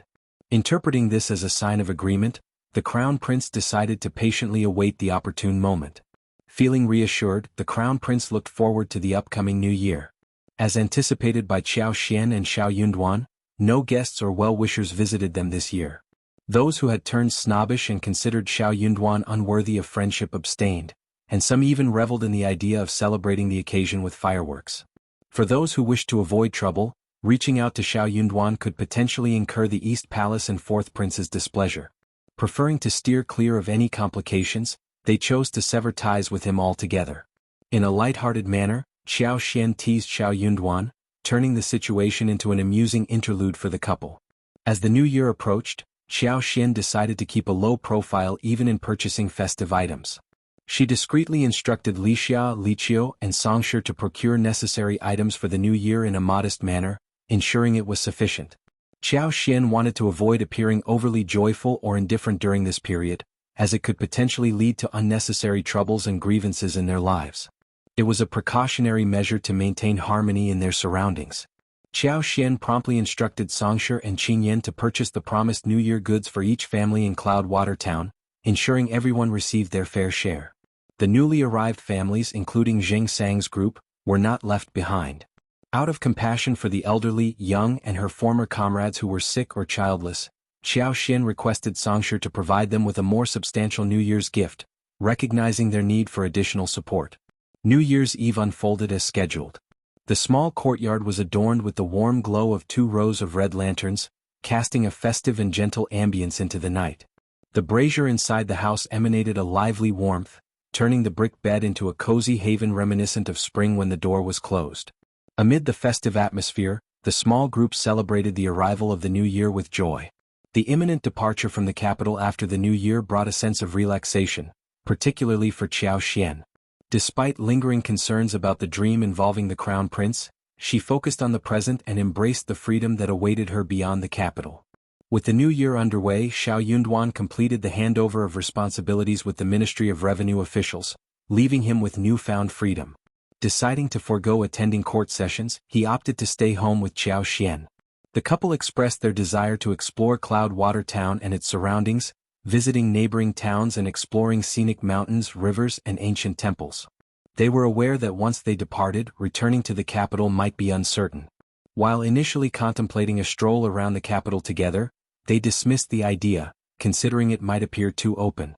Instead, they focused on savoring the peaceful moments in Cloudwater Town before they finally left. If you find any errors, ads pop up, ads redirect, broken links, non-standard content, etc., please let us know reports so we can fix it as soon as possible. Chapter 1623. Invitation. The two had initially planned to depart from the city after the 3rd day of the Lunar New Year. However, their intentions took an unexpected turn when they received an invitation on the 2nd day from the 4th Princess Consort. The invitation was for a banquet scheduled on the 6th day of the Lunar New Year. This unexpected development piqued their interest. Apparently, the eunuch delivering the invitation had received explicit instructions from the 4th Princess Consort. In a shrill voice he conveyed, "The Princess Consort insists that Madame Shao must attend. No excuses will be entertained. Failure to comply will displease the Princess Consort." Qiao Xian responded with a smile, addressing Shao Yunduan's father, "Father-in-law, please convey my gratitude to the 4th Princess Consort. I am truly honored that she still thinks of me during this time. I am delighted and see no reason to decline." "Yes, absolutely." Qiao Xian's expression, conveying a sense of honored acceptance, left the young eunuch feeling as though his words had fallen on deaf ears. Here to witness the spectacle and perhaps revel in their discomfort, the young eunuch couldn't shake the feeling of being observed. "Excellent. Madame Shao, remember that," he warned. "Hee, unforgettable, absolutely unforgettable." Bah. The young eunuch departed with a sullen expression, but Qiao Xian's sneer spoke volumes. "In your dreams." The 4th Princess Consort might have aimed to mock and humiliate her, relishing in her embarrassment, but Qiao Xian had no intention of letting it affect her. Still, she couldn't deny that dealing with such matters was a headache. Shao Yunduan, holding her hands, offered a reassuring smile. "My wife, just go and enjoy the spectacle. Qiao Xian looked up at him, reciprocating the smile. Indeed, that seems to be the only way. The couple grinned at each other. After a brief exchange of words, both of them began to ease up. Shao Yunduan expressed, "It would not be wise for you to decline. Considering we are departing the capital, I doubt the fourth princess consort would risk causing unnecessary trouble. Rest assured, my wife." Internally, Qiao Xian mused, "I am not concerned at all. Attending banquets is her specialty." "Yes, don't worry, husband." Yet, a sigh escaped her as she added, "In that case, our visit to Cloudwater Town tomorrow will have to be postponed." Shao Yunduan burst into laughter. "Even if you go in a few days, it'll be the same. Spend a few more days here to make up for the ones we missed." Qiao Xian chuckled. On the 6th day of the Lunar New Year, Qiao Xian accompanied Li Xia to the fourth prince's mansion. This time the situation took an interesting turn. The fourth prince's household staff guided her through the residence, making numerous twists and turns before leading her to a flower hall, instructing her to wait. It was evident they intentionally left her there. The reception hall lacked the warmth of a heated brick bed or a charcoal basin. Its cold and austere atmosphere was accentuated by its emptiness. Besides Qiao Xian and her servant, there was no one present. Given the pleasant weather, Qiao Xian decided to take advantage of it and brought Li Xia to the courtyard to enjoy the sunshine. In the yard, 2 robust and ancient winter plum trees blossomed at the perfect time. The golden flowers on the branches sparkled in the bright sunlight, and the fragrance filled the air, providing a refreshing sensation. While admiring the flowers and conversing with Li Xia, Qiao Xian activated her superpower to eavesdrop on the ongoings within the mansion. A cacophony of noises reached her ears, prompting Qiao Xian to retract her superpower. Utilizing it in a bustling environment proved challenging due to the myriad voices and incessant noise. The residents lacked the tranquility necessary for effective use, a drawback that made Qiao Xian feel lightheaded after a prolonged attempt. This superpower, she realized, was better suited for information gathering in open landscapes and wilderness rather than crowded places. However, within the mansion, the only discernible sounds were servants gossiping, various discussions, and envy expressed toward the madams and young ladies attending the banquet. Amidst the chatter, there were also whispers of mockery and gloating aimed at Qiao Xian. "If you find any errors, ads pop up, ads redirect, broken links, non-standard content, etc. Please let us know reports so we can fix it as soon as possible." Chapter 1624. The open Gambit. Qiao Xian and her servant engaged in conversation until a maid arrived. Casting a stiff glance at them, she declared, "Madame Shao, please come with me." Returning the look with a smile, Qiao Xian replied, "Then please lead the way." Assuming that decorum would prevail in the fourth prince's mansion, the maid proudly guided them, raising her chin with an air of superiority. Li Xia, feeling indignant, sought solace in her madam's gaze. Qiao Xian, shaking her head with a smile, signaled for Li Xia not to be bothered. Li Xia pursed her lips and lowered her eyes, resigned to the snobbish attitude. Upon arriving at the hall where the guests had congregated, the opulent and spacious room teemed with people. With Qiao Xian and her servant being the last to arrive, the madams and young ladies, engaged in cheerful conversations, collectively turned their attention toward them. A smile adorned their lips, and their eyes sparkled with anticipation, a clear indication that they were eager for a spectacle. Once a figure of envy and glory, Madame Shao now found herself the object of their gloating pleasure. The sudden intrusion of someone who did not originally belong to their social circle, now seizing their coveted position, fueled their delight. In their eyes it seemed normal for this turn of events. Furthermore, they collectively concluded and sighed, "This is the consequence of lacking a foundation. Everything is superficial and chaos is inevitable." Princess Consort's expression soured the moment she laid eyes on Qiao Xian. Subconsciously clenching her fists, embarrassment painted her face. Why was she here? Princess Consort harbored no desire to see Qiao Xian at all. Observing Princess Consort's reaction, the fourth Princess Consort was taken aback. She had deliberately invited Qiao Xian to surprise Princess Consort, who was known to dislike her. However, Princess Consort's response appeared to be more extreme than expected. Qiao Xian, a perfect match for the Crown Prince's hypocritical and pretentious demeanor, displayed composure, contrasting sharply with Princess Consort's overt displeasure. The revelation hinted at a strained relationship between Shao Yunduan and the East Palace. "Greetings, Crown Princess Consort." "Greetings, Princess Consorts." Qiao Xian approached, bowing respectfully. Despite her tense demeanor, Princess Consort maintained a dignified tone. No need to stand on ceremony. Thank you, Princess Consort. A lady in attendance remarked with a half-smile, Madame Shao, you are so audacious. Princess Consort and the other princes and princesses are here, and Madame Shao arrives late. The other ladies quickly chimed in agreement. That's right. Her rudeness is unacceptable. Lacking manners is in her nature. You can't expect more. You can't excuse her behavior. She should respect her seniors and adhere to proper etiquette. This is unacceptable. If you are ignorant, it's better to stay home and avoid embarrassing yourself. She's only here because she won't have another chance in the future. That's the truth. Princess Consort's displeasure deepened, and she glared disapprovingly at Qiao Xian. Her sense of disgust was palpable. If you find any errors, ads pop up, ads redirect, broken links, non-standard content, etc. Please let us know reports so we can fix it as soon as possible. Chapter 1625. Looking for Trouble MS. Qiao had fallen out of favor with the crown prince due to Shao Yunduan's influence, foreclosing any prospects for her in the royal court. In response, she contemplated a vindictive course of action, intending to unveil her true nature. How audacious! Qiao Xian cast a glance at the fourth princess consort, who had been gleefully witnessing the spectacle, letting others mock her. Ladies, don't envy me. The fourth princess consort treats me differently. The servants were leading me to another resting area, causing the delay. Princess consort, please forgive me. The fourth princess consort chuckled. I think I led you the wrong way. My apologies, Madame Shao. Fourth princess consort, your understanding is appreciated. Smiling, the fourth princess consort gestured, Madame Shao, please take a seat. Thank you, fourth princess consort. As Qiao Xian settled into her seat, she overheard a sneer. Even if the servants misdirected you, can't you inquire? The fourth princess consort is hosting a banquet, attended by the princess consort and other royals. Could you not fathom this? Your lack of decorum is truly unbecoming. You'll be an eyesore in the future. Exactly. Amidst laughter and conversation, the atmosphere grew lively. However, at this juncture, everyone seemed to collectively forget about Qiao Xian, deliberately ignoring her. No one engaged in conversation with her. These were individuals from respected families, adept at subtle forms of cruelty. Rather than resorting to crass insults or attacks, they chose a more refined approach. Their familiarity with each other allowed them to inflict discomfort through complete indifference and disdain.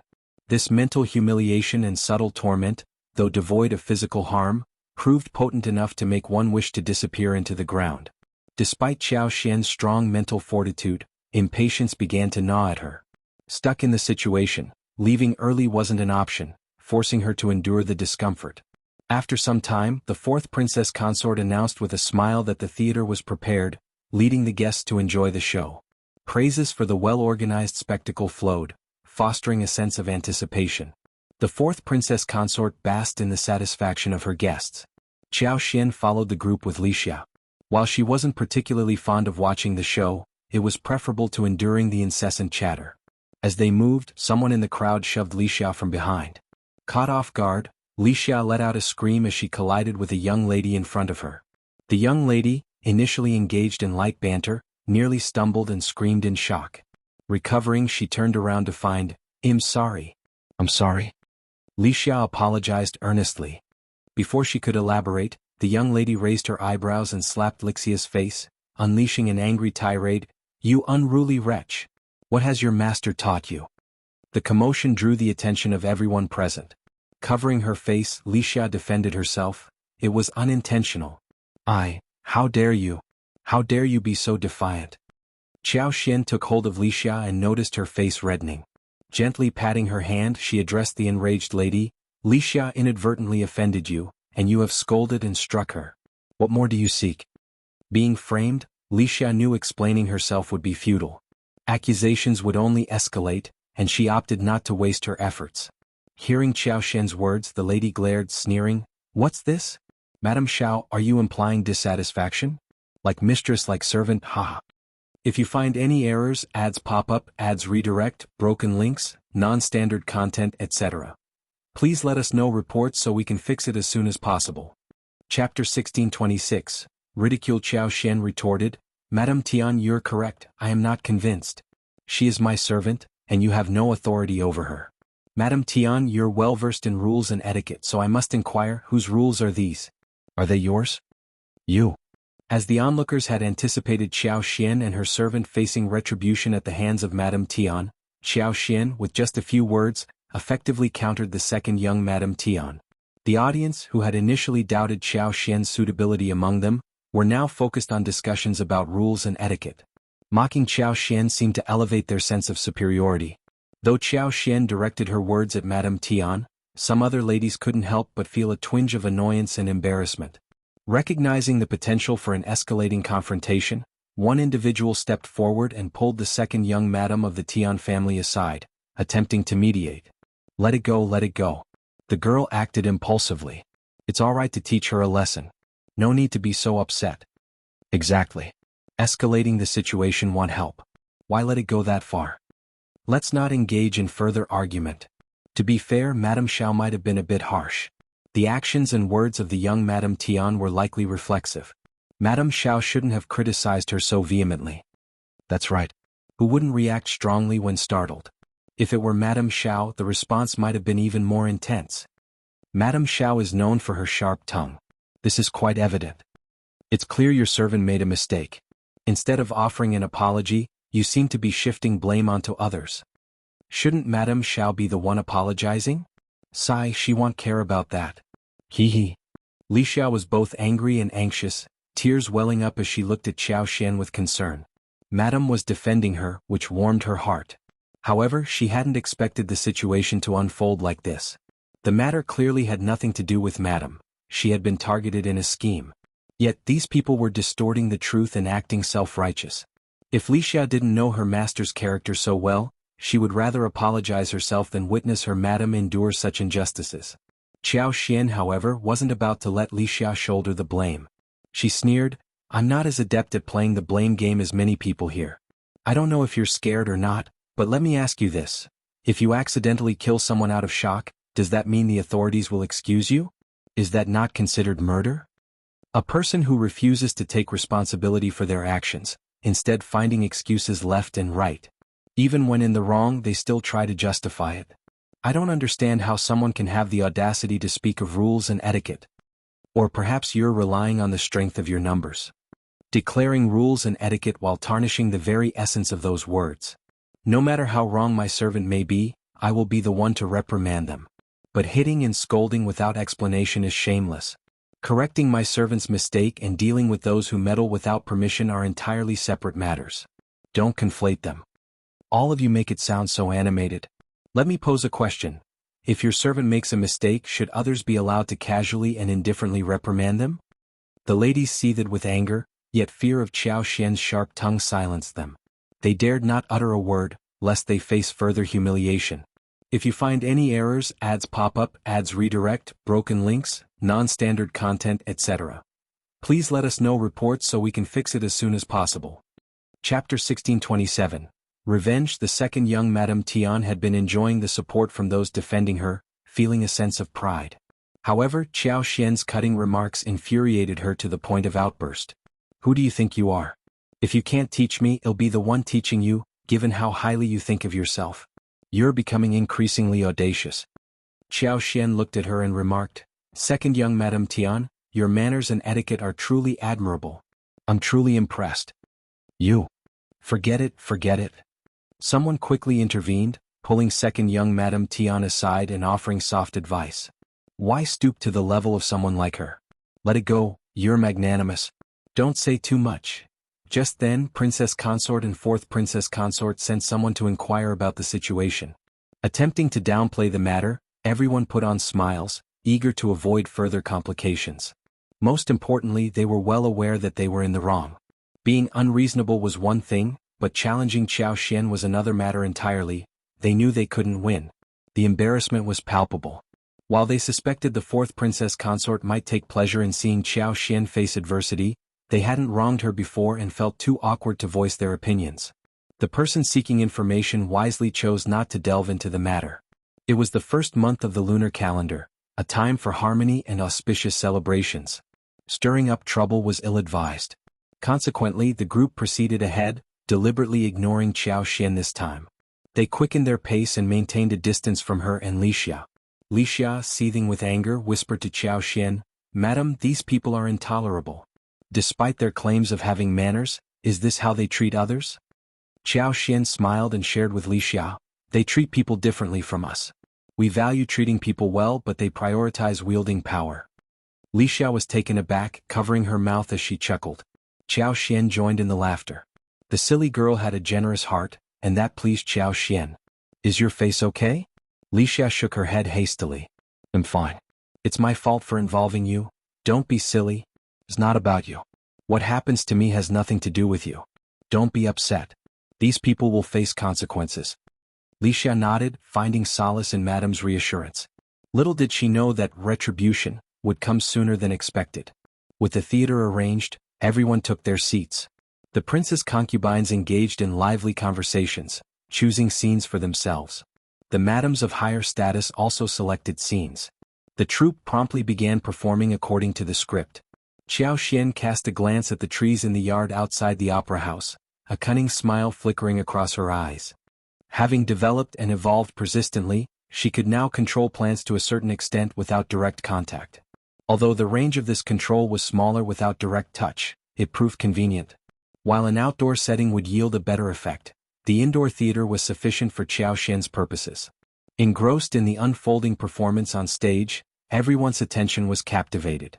Even the maidservants and older women standing behind, at the sides, and along the corridor outside craned their necks to catch a glimpse of the stage. Unbeknownst to anyone, the previously bare and gray branches of a crabapple tree in the West Mansion courtyard, with a diameter exceeding 20 centimeters, were gradually sprouting visible buds. These buds expanded, transformed into delicate pink blossoms and slowly opened, revealing their vibrant hues one by one. If you find any errors, ads pop up, ads redirect, broken links, non-standard content, etc., please let us know reports so we can fix it as soon as possible. Chapter 1628.